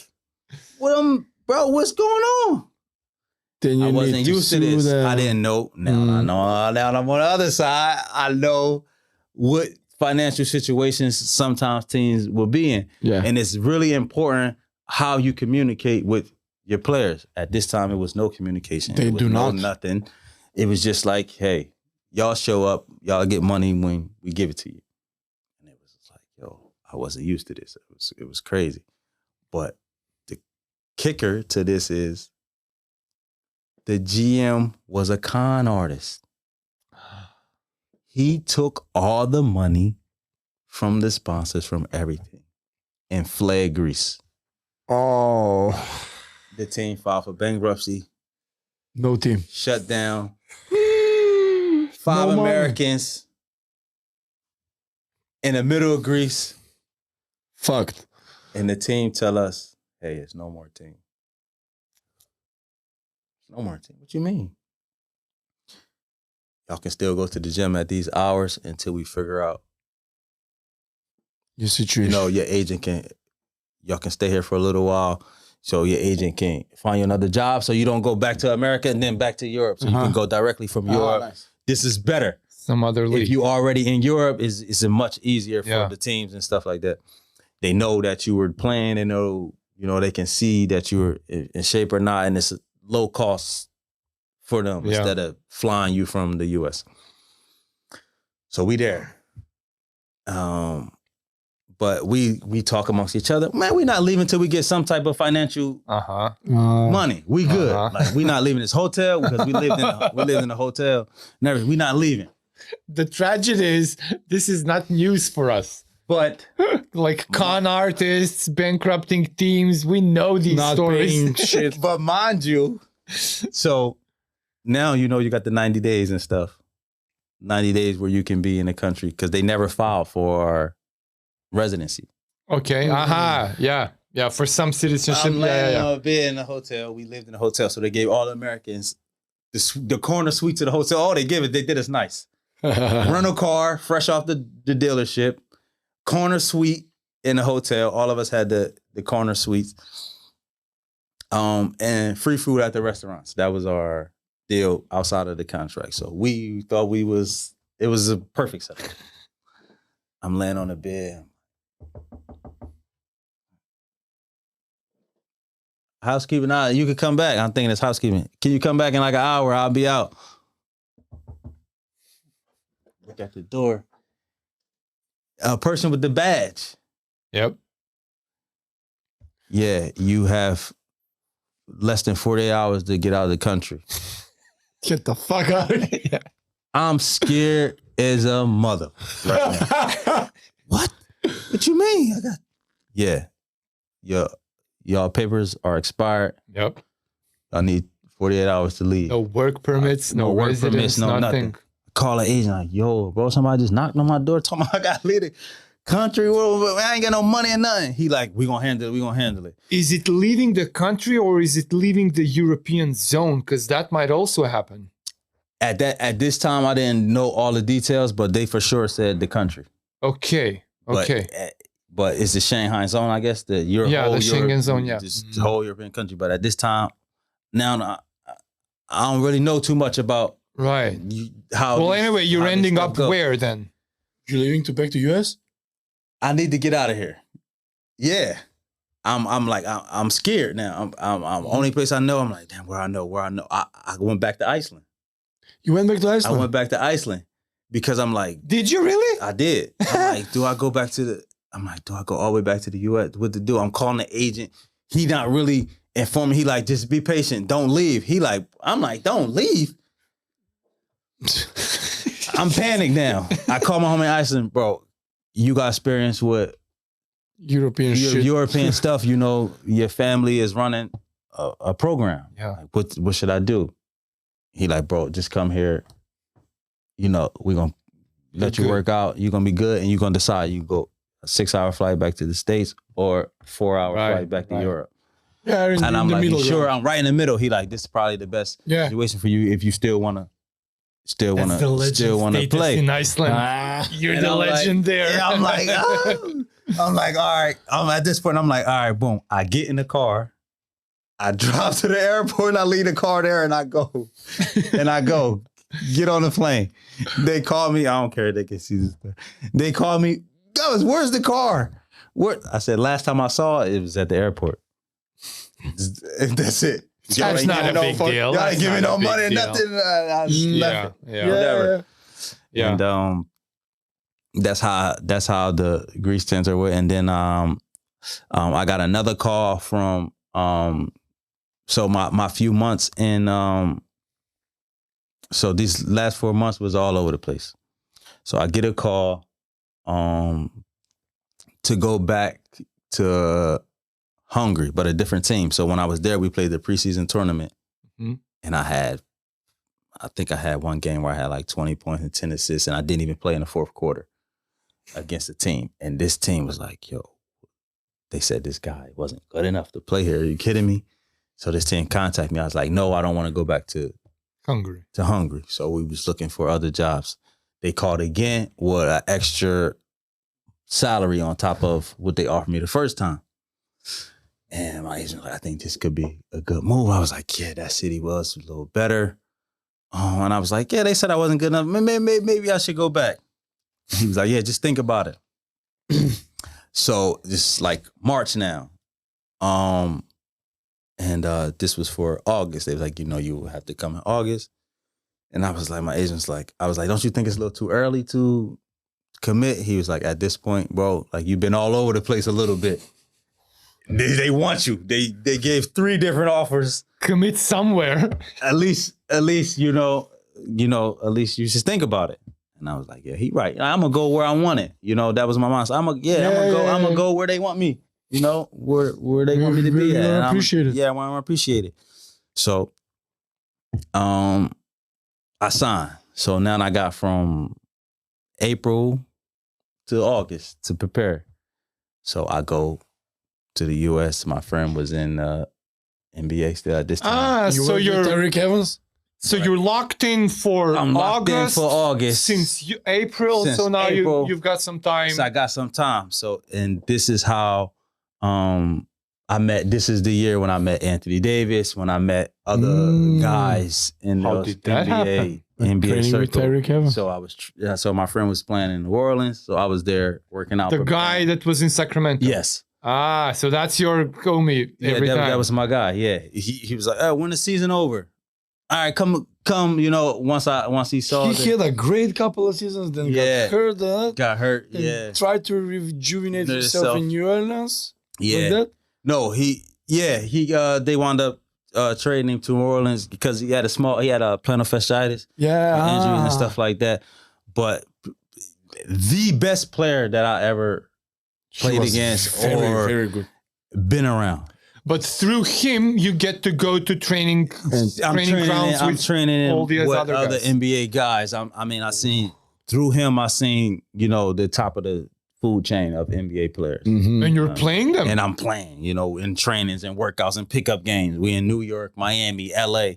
We were everywhere, But, this is how obviously I met these type of guys. Cool. And so I'm comfortable with my game at this point. I'm like, I'm playing pick and roll with arguably one of the best guys in the NBA at his position, Anthony Davis, and I'm isolation one-on-ones with Tyreek and other guys that's at Anthony high level. Davis, fresh off the gold medal 2012. So I'm ready now. I'm ready to go back to Hungary. And from that moment on, I just was in go mode. I went crazy. I didn't get MVP that year. I was first team all league. Mm-hmm. I was first team all league. And then this team screwed me. They won a championship and they won a championship in 2010. They tried to bring some of the guys back. The team fell apart. They went 2011, 2012, 2013, 2014, and now come 2015. They haven't been to the playoffs in 4 years. Not to the playoffs. Mm-hmm. My first year there, we go to the Final Four. I won the scoring leader of the league, and I made the first team all league. Okay. Another guy won MVP of the league, but I think I should have. But okay. We finished fourth. It's time to negotiate. They want me to resign. They asking me for 2 months. Wait till the season over. We come to negotiating time. They offer me very small increase, right? And I'm like, that's it. Like, I know the revenue. I'm looking around. Every game is full. I'm not counting every dollar, but I know somebody's making money around here. Mm-hmm. Y'all can at least give me more than this. I'm not trying to break the bank, but come on, bro. Like, I'm getting offers from the oppositions for way more, but I'm comfortable here. In the league. Even in the league. Some other teams. 2 other teams offered me. They laughed at the offer that they gave me. They're like, what? That's it? We got it over here. Come on. Right? Ooh. And eventually that happened, but I'm going to get to that. I said no. So I go up to them like, hey, what's going on? They like, and then I got a really good offer from Italy. Right? The agent was like, hey, we got an offer in Italy. He didn't tell me the team at the time. He got an offer in Italy. I think this is the one we need to go to. But we need to be professional. We need to tell the team that, because I told him I will commit, we just need to figure out the numbers. He's like, we need to tell the team that if they cannot match this offer, then we thank you. We out. I tell them. They like, okay, we need to have a meeting. We'll contact you in 10 hours, less than 10 hours. They call us back. We will match that. We have the offer. Contact the Italian team. Tell them that you're not interested. The deal is off. We will send you the contract in the next 24 hours. Contacted the Italian team. No, thank you. Contacted the other team. No, thank you. 24 hours. They call. We had another meeting. And as a board, we decided this is a little bit too much. We cannot match it. The Italian team had me as plan B, as plan A, another guy as plan B. When I told them no, they sent plan B. The guy signed immediately. Next day, the deal was off the table. Now I'm furious with them. Now I don't want to play for y'all no more because Fuck me. It's ruined. me up. It's ruined. That relationship is ruined. They can triple it Gave me a now. word. Yeah. They can triple it now. That's it. It's raw. That's it. Now I'm hurt a little bit hurt because my knee was bothering me. I still played. I gave y'all everything. Y'all don't want to give me more.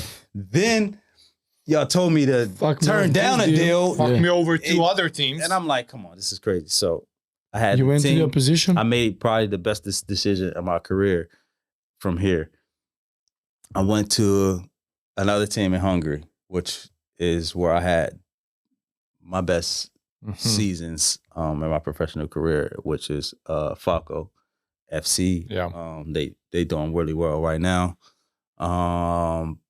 But they offered me that same contract plus game bonuses for every win, home and away. Plus, if we finish in the top 4, they will double my bonuses per game. That's so a good everything, incentive, all the wins we had throughout that season, You unlocked everything. If we finish the double force, I'm counting, Level 999. So I'm like, okay, let's go. It's time to work. It's time to baby. work. And yeah, I did it. I You had a good season then? Yeah, I won MVP of the year. Nice. This team haven't been to the playoffs in 7 years. The year before I went there, I didn't even remember the team. I didn't even remember them from when I played. I'm like, which team? My agent like, yo, we got this team. They got the money, they got the finances. They just need a better situation. I'm like, damn, which team was that? And you played them? And I played them. And I was like, damn, which team was that? I had to think. I went to their Facebook page because they didn't even have an Instagram at this time. I went to their Facebook page. I'm like, okay, yeah, I remember them. I'm like, yeah, it was a nice gym and stuff. He's like, yeah. I'm like, yeah, let's do this. And you bring them to? Championship the first year. I got MVP of the league, scoring champion again. We went to the finals. Nice. That very first year. And I'm going to tell you a funny story about it. This was 2017, 18, right? They went from not going to the playoffs for 4 or 5 years, 6 years straight. Since that year, they've been in the finals every since to this day. Till now. Nice. They went to the championship. I went 3 years straight, won once. And they continue to play since for the that last championship. one, I lost 2 years in a row. Finals. The third year, we won. Cool. And they've been winning the championship every year. They've been winning the championship. winning the championship. You've raised the standards. So the first 2 years we lost. Nice. Then you win. Then we won. And then they since keep winning. Since then, they've won the championship Like 7 until in a this row? day. Like 6, 7. Nice. To this At day. what point do you actually get invited to play for the national team? Because you play for Hungary. Right. So my first year at this team, Falco, which I won MVP of the league. We went to the finals. We had a good team. Some good players. Shout out to all the players that I played with at Falco. Really, they let me kind of do my thing, share the ball with everybody, but they let me kind of take lead. The following year, so after that year, the national team coach and the federation, it was like, they looking for, they wanted to naturalize a player. They saw that I was in the country for the second year in a row. They was like, this guy is probably Playing in the home league. Yeah, this guy is like, he Knows the players. He knows the players. He might want to be here. Let's More see. stable than usual. So after that year, my stock is up now. I get offers from Spain, from France, from Russia. So I'm getting big money offers now. But the kicker was you can get the European passport, which will bring you longevity Yes. contracts. No 90 days. No 90 days. If you keep it within the country. If I stay one more season in the country to no play. problem. Yeah. That makes it 3 years. But the money was I could have went to Spain for this amount of money. I could have went here for this amount, but with no passport. Yeah. So I chose The longevity. the longevity. I chose the passport. And was it a good with choice? the passport, it was a great choice. I know. with the passport, now I will be able to play on the national team. So I was like, okay, do I lose my American passport? Nah, you keep the dual citizenship and everything. I was for it. Yeah, it's dual, yeah. And it For was the Americans is always dual, don't worry. it was a experience. It was like I didn't really know what was happening. You know, honestly, I was like, Like European style of okay, is this good? Is this a bad thing? Is no. You this- mean getting the Getting the passport? passport, Uh-huh. very good so thing. it was just like it happened fast. It was like, oh, wow. So But that immediately came with the spot on the national team. It was only for that. no tryouts or something. Yeah, nah. It was only for me to be a participant on the national team. So I Okay. signed the contract that I will participate on the. Right. So On the you national. you needed one more year to get the passport, but ever since then you actually know that a national team spot is waiting for you. So you just need to work that year, I get needed the to work that passport, year, and then you're right. on the team. And then for those, so I played for 3 years on the national team, and Played against Greece, I think. played against like Greece, Poland, You were close to A lot of making the 2020. How was it? this The 20, Olympics? what, it was just 2020. It was 2020. We played in a FIBA. I forgot which window we played in. Yeah, we missed it by like one game. Lithuania gave us a hard time. The same team that y'all just played against, Yeah. Lithuania, they just was too big. Yeah. And we had a home and away against them to go to prepare for the Olympics, and they beat us on the points. Playing for a national team, was that something that you were kind of looking forward to? Like, is it how different is the experience? It was not in my plans at all. I had no knowledge about it.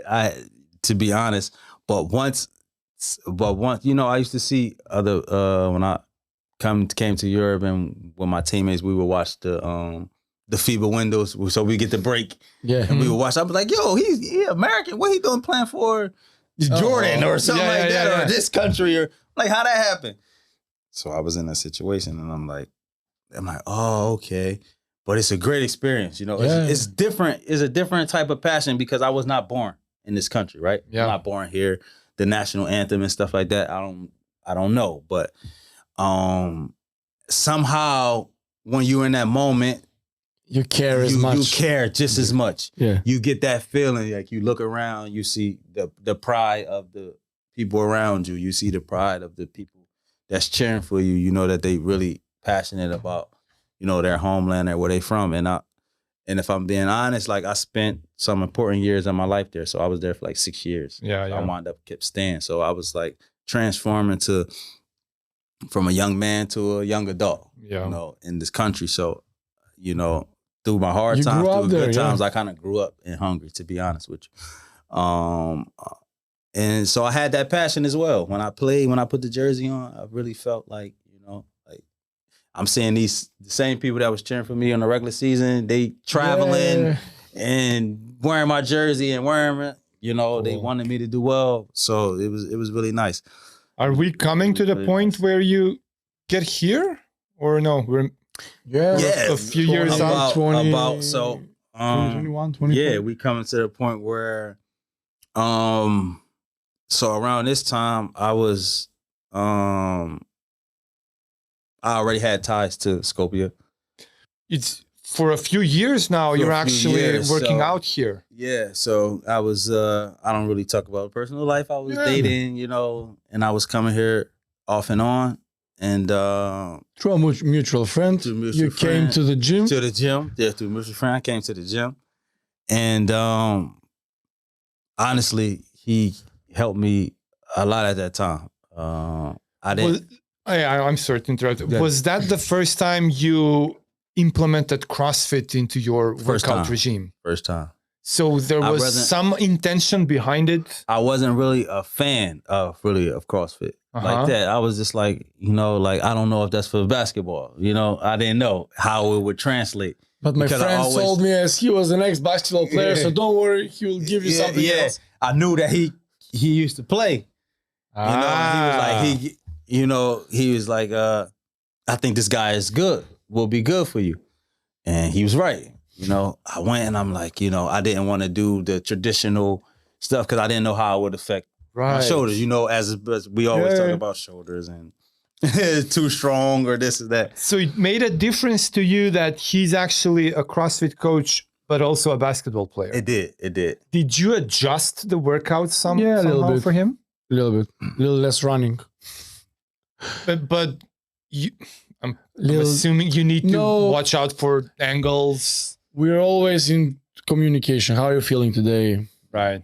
Can we do this? Nah, I have a game in a couple of days. But that period was preparation period. So you didn't have any games. Yeah, so it was So it was Summertime, gas. It Don't was worry, gas. don't worry.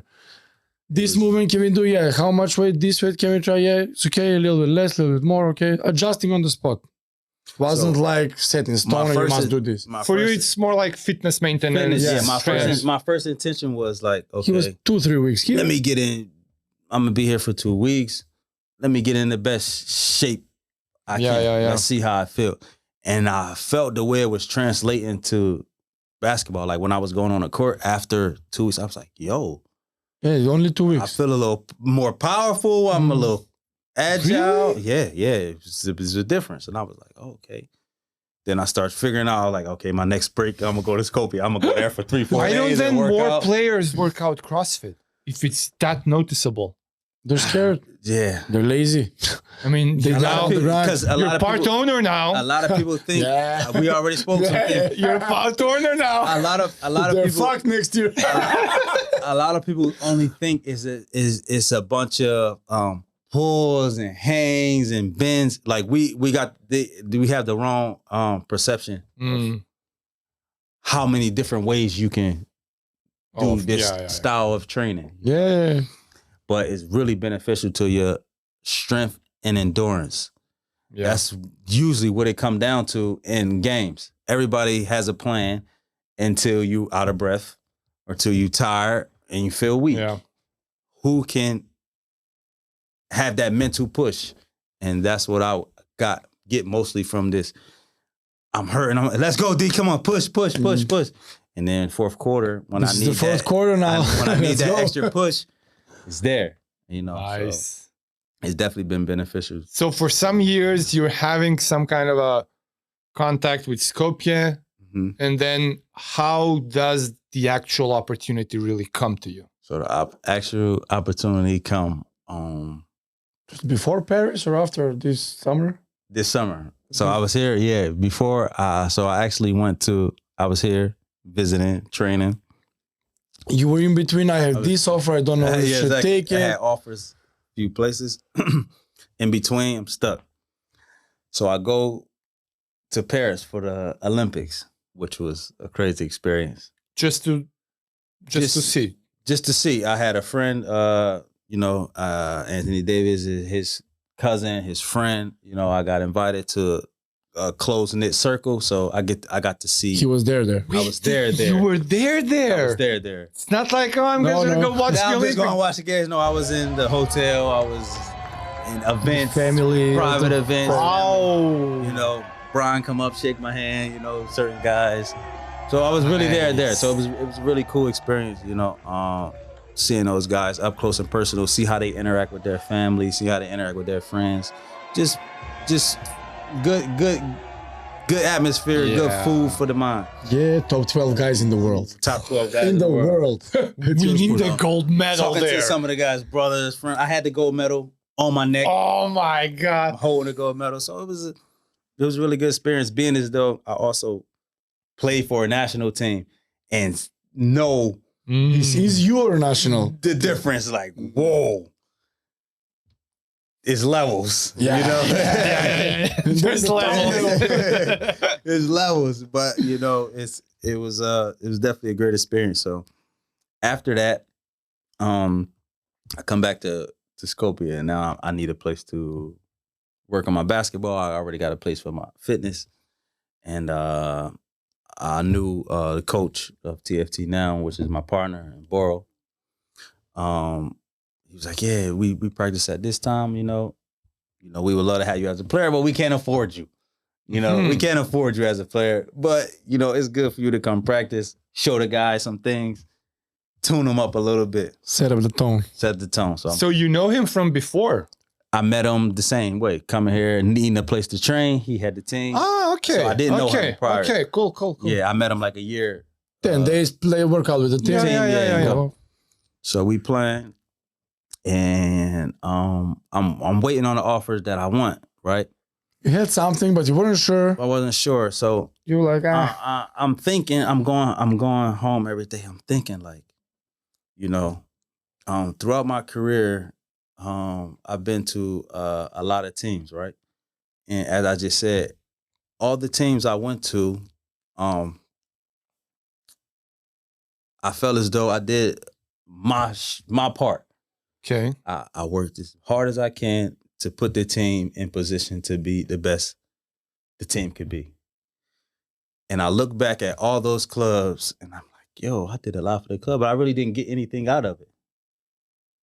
I mean, I got the contract out of it, but the team is still benefiting from the seasons in which I gave my all, and I'm not, right? So I said, I need to be an owner or something. I need some. It was like your idea? Yeah, it was my idea. I'm like, the next time I go to a team and I put my all into it, I want something out of it. So that's how I got to that. If we go back in the interview and you look at the stories, all the teams, and it's documented, all the teams from Hungary to wherever I at, the team. They continue after you. Even in France, I played in Cholet. They did, this team in France. They didn't make the playoffs for 5 or 6 years. My first year there in 2021, they finally went back to the playoffs.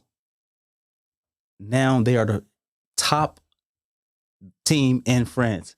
Really? With 3 EuroLeague teams, they are in first place, and they're not a EuroLeague team. They're a FIBA Europe Cup team. But since that year, the team has not been in the playoffs. And prior to that, and I was the captain of the team, so it's not like I didn't have input. I was the captain of the team. Did everybody like me on the team? No. We got into arguments. We got into fights. The coaches in them, but you get an image as, crazy guy, like he's tough. It's a leadership. But if I'm like, people don't really dig into what came out of it. I held everybody accountable. If 5 guys is running fast and 1 guy is running fast, I'm the type of guy that's going to tell them. A lot of people don't like to do that. Why? Because you're a better player than me. Don't mean you got to work as hard. No, you got to work as hard just like everybody else. It's like that. Okay, in basketball, you get privileges. The best players always get a little, that's how it is. But you still going to put the work in. So basically, every team that I have been on has been pretty much successful. I only didn't go to the playoffs 1 year of my professional career. So everywhere I went, I kind of set some type of tone. It wasn't just me, obviously. It's a team game, so everybody contribute.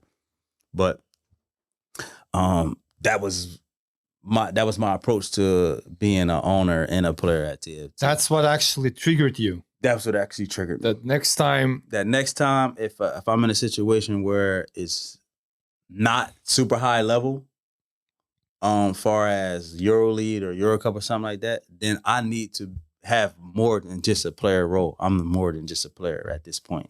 The 15 seasons and having actual proof that can be researched of my impact on professional programs. It's documented. Is there. So anybody can, a lot of people don't do their homework and research to see the impact, but it's there. I mean, it's not a coincidence. You know it either way. Going in, teams are staying good, so you're doing something right. Either it's setting standards, either it's pointing out weak spots. It's not a coincidence. So what now, after the full story, it makes so much sense for the decision that you made. So it was just like, so he was like, so back to the story, he was like, obviously we cannot afford you as a player, as a club. It's just, you know, we checked what you make and we checked everything. What you do is not gonna work. And I brung the idea. I thought about it a lot. I thought about it. I'm getting offers. I'm one ear out the other. But my gut was like, you know, you can build something. You can build something. And I approached them like, yo, listen, it's a private owned team, private company team. Would you be interested in giving some ownership and equity in the team, plus a contract, which will be on the lower end, but it will balance itself out because I will have part ownership. Yeah. So if we somehow one day get what the plan is, I can make up for those. Yeah. And you have a long-term investment after this. Exactly. I can make up for the financial part in the back end. Does it sound like this might become a more often practiced thing in the future? Like you would set some kind of an example, at least for foreign players, In countries noticing similar impacts. You're going to give some ideas to some people. I'm definitely going to give some ideas to some people because I don't know any player or anyone that has done this ever. Besides maybe Mike Jordan done it with the Wizards. Yeah. Jordan was part owner of the He was Wizards. part owner, but Wizards. then he had to cut back something of the ownership in order to play. Yeah. And then, And then he did wound something. up selling his shares. Michael and finished Jordan, the season. And most of the other examples weren't actually active while being part of it. Like you have a lot of examples, Magic, LeBron. They're all part owners of something, but of the same club Directly and involved. still playing, that's very rare.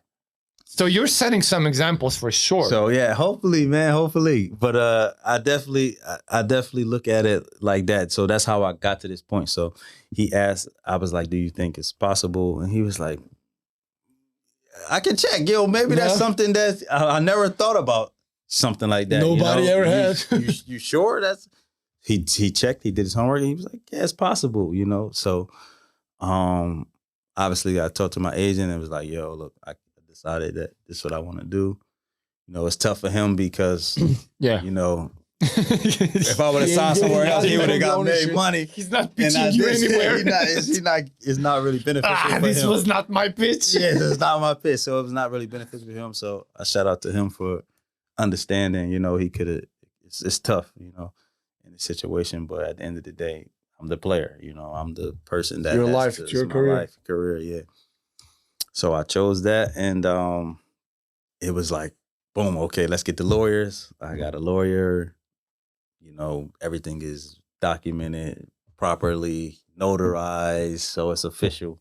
Yeah, that it's happening, and my take is to do what I've done in previous situations, but this time, you know, it has more of a meaning to me as well because I'm part of the ownership group that's leading this team to take the next step. And you're top of the league at the moment. Right now, the plan is going really well. You know, so you have another impact. You're top of the league. We're first place. 19 games already. 10 games. 10 games. 10-1. 9-1. 9-1. 10 games so far. Doing well. We got 2 more games to finish out the month, both on the road, which would be tough games, but interesting and fun, you know. And the plan is really to continue to grow and to continue to innovate modern style into our program. Yeah, To show people that it can be done in here also. It can be done here also. It can be done. I mean, if people like this type of stuff, you know, like I want to integrate all kind of stuff like this podcast once a week or you know, like things on the games, more events. We got DJ. We want it to be more of an experience, not just, oh, you come to a match and you go. You know, we want people to enjoy, kids to enjoy, people come with your family or your girl or your friend, you know, and still have the same good feeling. You see a good game, a good intense match, have a beer or two, you go, enjoy the rest of your day. So I mean, even a trivial thing such as social media you would think it's natural for every team to have like a PR. Social media presence. I mean, TFT is probably the only one that has like a cool page. Just a cool web page. Scroll through after You've got some quality photos. I mean, it's interesting just to scroll, you guys. None of the other teams are interesting to scroll to me. I mean, if I'm being honest, you're making it easy to become fan of TFT. but it's a trivial. You would think it's natural for everybody to do, but it's such a minor thing. But it might make a big difference. I mean, small change here, small change there. Why not? A DJ at a game. Such a cool idea. You know how much of a difference that might make? Like 100 people more on the stands today. That's 200 more the other day. That's the goal. And that's the goal. Like, we want people to come. Like, even if you're really, we're not asking people to be like a straight diehard fan of TFT, but we want you to still come see the match. I don't care who you cheer for. Just come and enjoy yourself. Have a good time. It's really like a night out or an evening out, because none of our games is really late. So one with the MZT wasn't really good. Was the attendance was the best ever you had? No. After you were TFT? here? No. Yeah. Our game against Chai was the most attending game of the season by any teams. That was the most attended. So TFT Chai was having the most attendance of the season so far of all games. And I hope you guys, that's just the beginning for you. Yeah, hopefully it was just the beginning. But they also had a lot of fans as well. They brung a lot of fans, and we brung a lot of fans. It was a really one of the best atmospheres, they said, in Macedonian basketball in the last recent years, besides the finals or something like that. For a regular game, it hasn't been this much people in attendance in 4 or 5 years. So that was now that you've played actually a few games, what would you say of the level of basketball of the league, like in general? I would say it's compared to Europe, it's like a mid-major league. It's a league where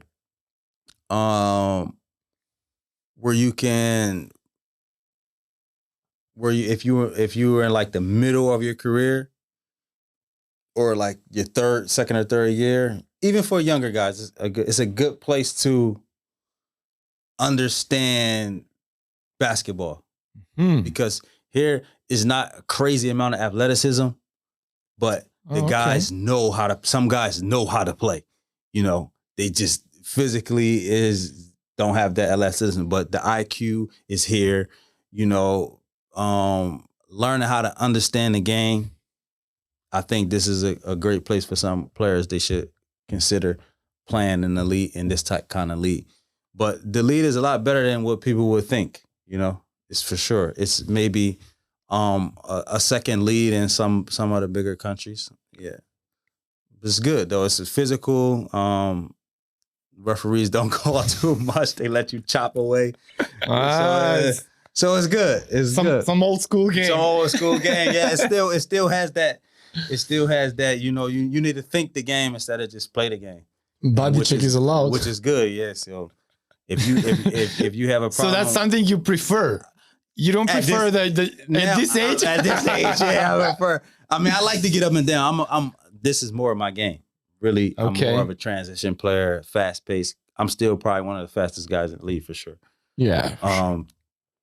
So I really prefer this game, but I also like to, you know, sometimes you got to really understand what's going on, read the game, play the right plays and stuff like that. So it's a balance. It's a good balance for me, really, really a good balance. Good balance. I cannot miss the opportunity to ask a professional basketball player with actual NBA contacts to say something about this guy here, John Stockton.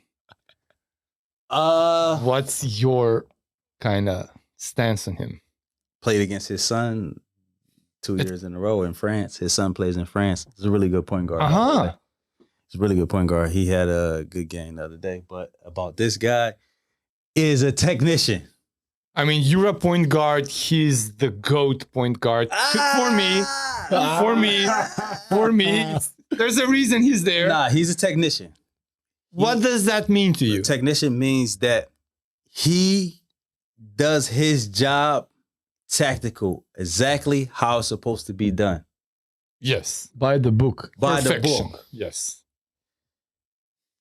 You cannot derail him from his job. Yep. You can talk trash. Yep. You can do whatever. Hit him, bang him. He will consistently make you pay for your mistakes, no matter who you are, how you guard him. If you make a mistake, He's punishing. he's punishing you. Unless you're Michael Jordan. Well, to me, that sounds like a compliment, but you're That's a saying, compliment. Yeah, but you're saying it like there's an extra dimension that you find missing in his game. Obviously, the flash is not He there. never won a We all know, championship. but he doesn't. You're going to the championship. He never won a championship. Just say except Michael Jordan. He never won You're a going championship. there. You're going. Okay. But okay. you know, I gotta go there. He never won a championship. Okay. Bro. And Here's he the had, caveat. and usually 15,000 assists, man. that's it. That's insane. That's it. That's insane. But he never won a chip. And we can say he had one of the top power forwards of all time True. as his running mate. True. If with this combination, it's a 1-2 punch. If you consider the best as a 1-2 punch, you have to bring a title. You have to. To be the best point guard. You know, not Okay. Michael Jordan in the world, they maybe have two. But a lot of people didn't have championships those years. Did you have like a player growing up that you were kind of idolizing, trying to make your game like him? Not really. I mean, But you're a I'm Sixers not- fan. Not Iverson? I'm not really a Sixers. I don't really have a basketball team. No? Actually. But yeah, I will have to say that Iverson was Local hero. the standard for us because He played while you would. I mean, he was playing while I was growing. Yeah, while you were in growing high up, school he's and playing. college. The golden years. He came. He used to come to. 2004. Sometimes he used to be at our college game. He came maybe once or twice. Him, Lou Williams. This was Lou Williams was a rookie. wait, Lou you would Williams was play under- and Iverson would watch you? He was at the game. I mean, I wouldn't say he was coming to watch me, No, but yeah, he was at our game. technically he's there he's and in you're the- playing. Yeah, If you have the exactly. ball, he's watching you. Yeah, Wow. he's in the stands, hat on, do-rag, he watching the game, chilling. But you're saying you didn't have like a player you looked up to? Nah, if I had to choose, we would have to say, besides local guys where I'm from, I would have to say AI, yeah, because So it's still Iverson. he was okay. he was like one of those guys that gave us hope. We was coming from the poverty, we was coming from small cities, and he was himself. Like we was always told to or taught to be, okay, you can't wear this, you can't do this. Don't go there looking like this. Don't be like this. He broke And all he was that. like, man, listen, I don't give off. yeah. I'm not harming nobody. I'm not doing nothing wrong to nobody. This is who I am.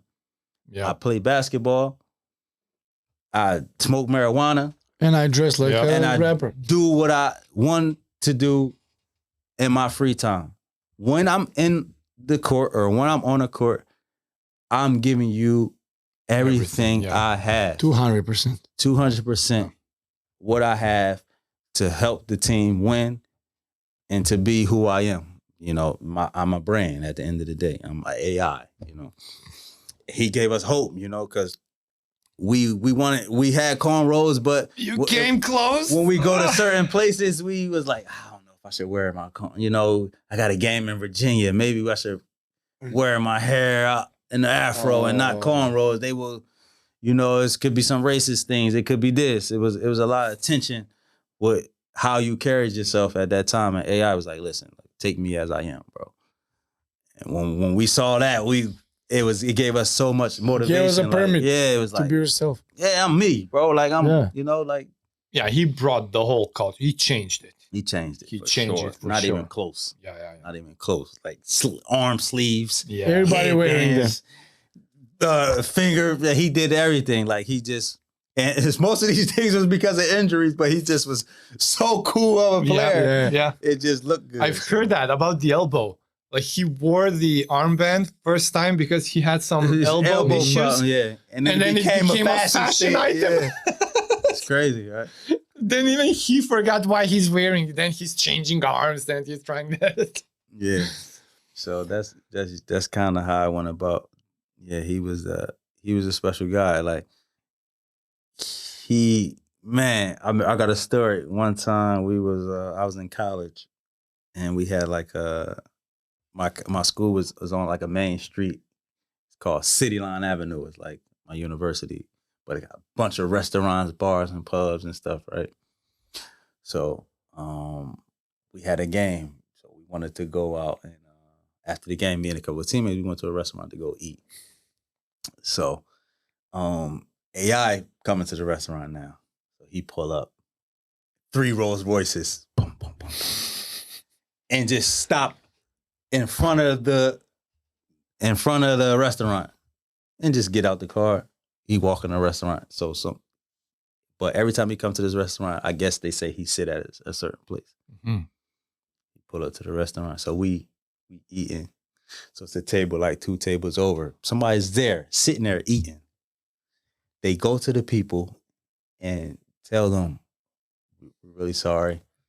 You guys cannot eat right here, and then you have to get up. You have like 3 minutes to get up and move to another table, because this is the only place he sits when he comes to this restaurant. And he come with his entourage, obviously, and they leave the cars running. By the way, the cars is outside, just running. I don't know. They're just running. Nobody in them. Nobody in them. They just, the engine 20 is just on. million. I don't give a fuck. They just come in. They sit down, leave the cars out front, just running. Nobody would touch the cars or nothing. They not Nah. sit down. They just eat. Power move. That's like that. And we just sitting there like, damn, that's crazy, Well, bro. Like AI on another level. You said it. There's levels. There's levels. There's levels. But That's the top level. for the most part, yeah. I had a lot of experiences in basketball, a lot of experiences in life, and that's kind of what brought me to the ownership part and the player part. Basically, I was able to see and experience things from both sides. And I just wanted to make the ownership part official, because I know what it takes to strive a program forward. You know, do I have the ability, finances, or resources? We will get to that point. At some point, I believe I will.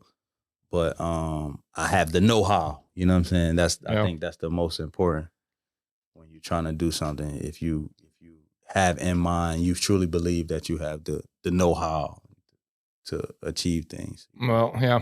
I honestly wish you all the best. It's really exciting. Something new happening in our basketball scene. Thank you so much. Such a nice, interesting story. Yeah, Thanks for sharing all that. I appreciate it. Thank you, bro. Man. Check this out one time. Yeah, we should mention that. So that's your... Check us out, number 40, but most importantly, the general. The TFT, we got the fist. No. Turn it around. You gotta say that story. So that's your jersey. So that's the governor, and it says the governor. I mean, I spelled it a little different, but we're gonna go. It's cool. It's good. It's the governor. So how this name came about was a nickname, right? So I got Player of the Year in the state of Pennsylvania, 2005 and 2006. And Lil Wayne had a quote like, "Bitch, I'm the governor, not the mayor," right? And my last name is Govens, so everybody was saying, "He the governor, not the mayor." So it became like a nickname for me. Everybody was calling me the governor, and it was like every time I played, you would hear a lot of people. If I hit a shot, nice shot, the governor, stuff like that. So it was like, it was really cool. It was really cool to hear, and that's kind of stuck with me. But when I got to Europe, a lot of people didn't really know the story like that. But when I'm back home, even if I'm like walking on the street or something, they be like, "There you go, the governor. What's up, man? How you doing? How's the career going? Stuff like that." So people still call me the governor. Like the governor is still going. The governor, yeah. Well, awesome story. I wish you all the best, guys, and hopefully we might go to some game and watch something. Yeah, that'll be cool. For sure. Cool. Yeah, I will be there to help you. Yeah. Every step of the way. Definitely. I appreciate it. I appreciate y'all having me on. Great interviews, great nights. Probably my first time Thanks. on a set like this. It was really, really dope, man. I really appreciate it. The invite. Looking forward to See you at the gym. future. See you at the gym. See you, bro. Thank you and all the best. Ciao. BK15 кај братот апарел си имате 15% со нашиот код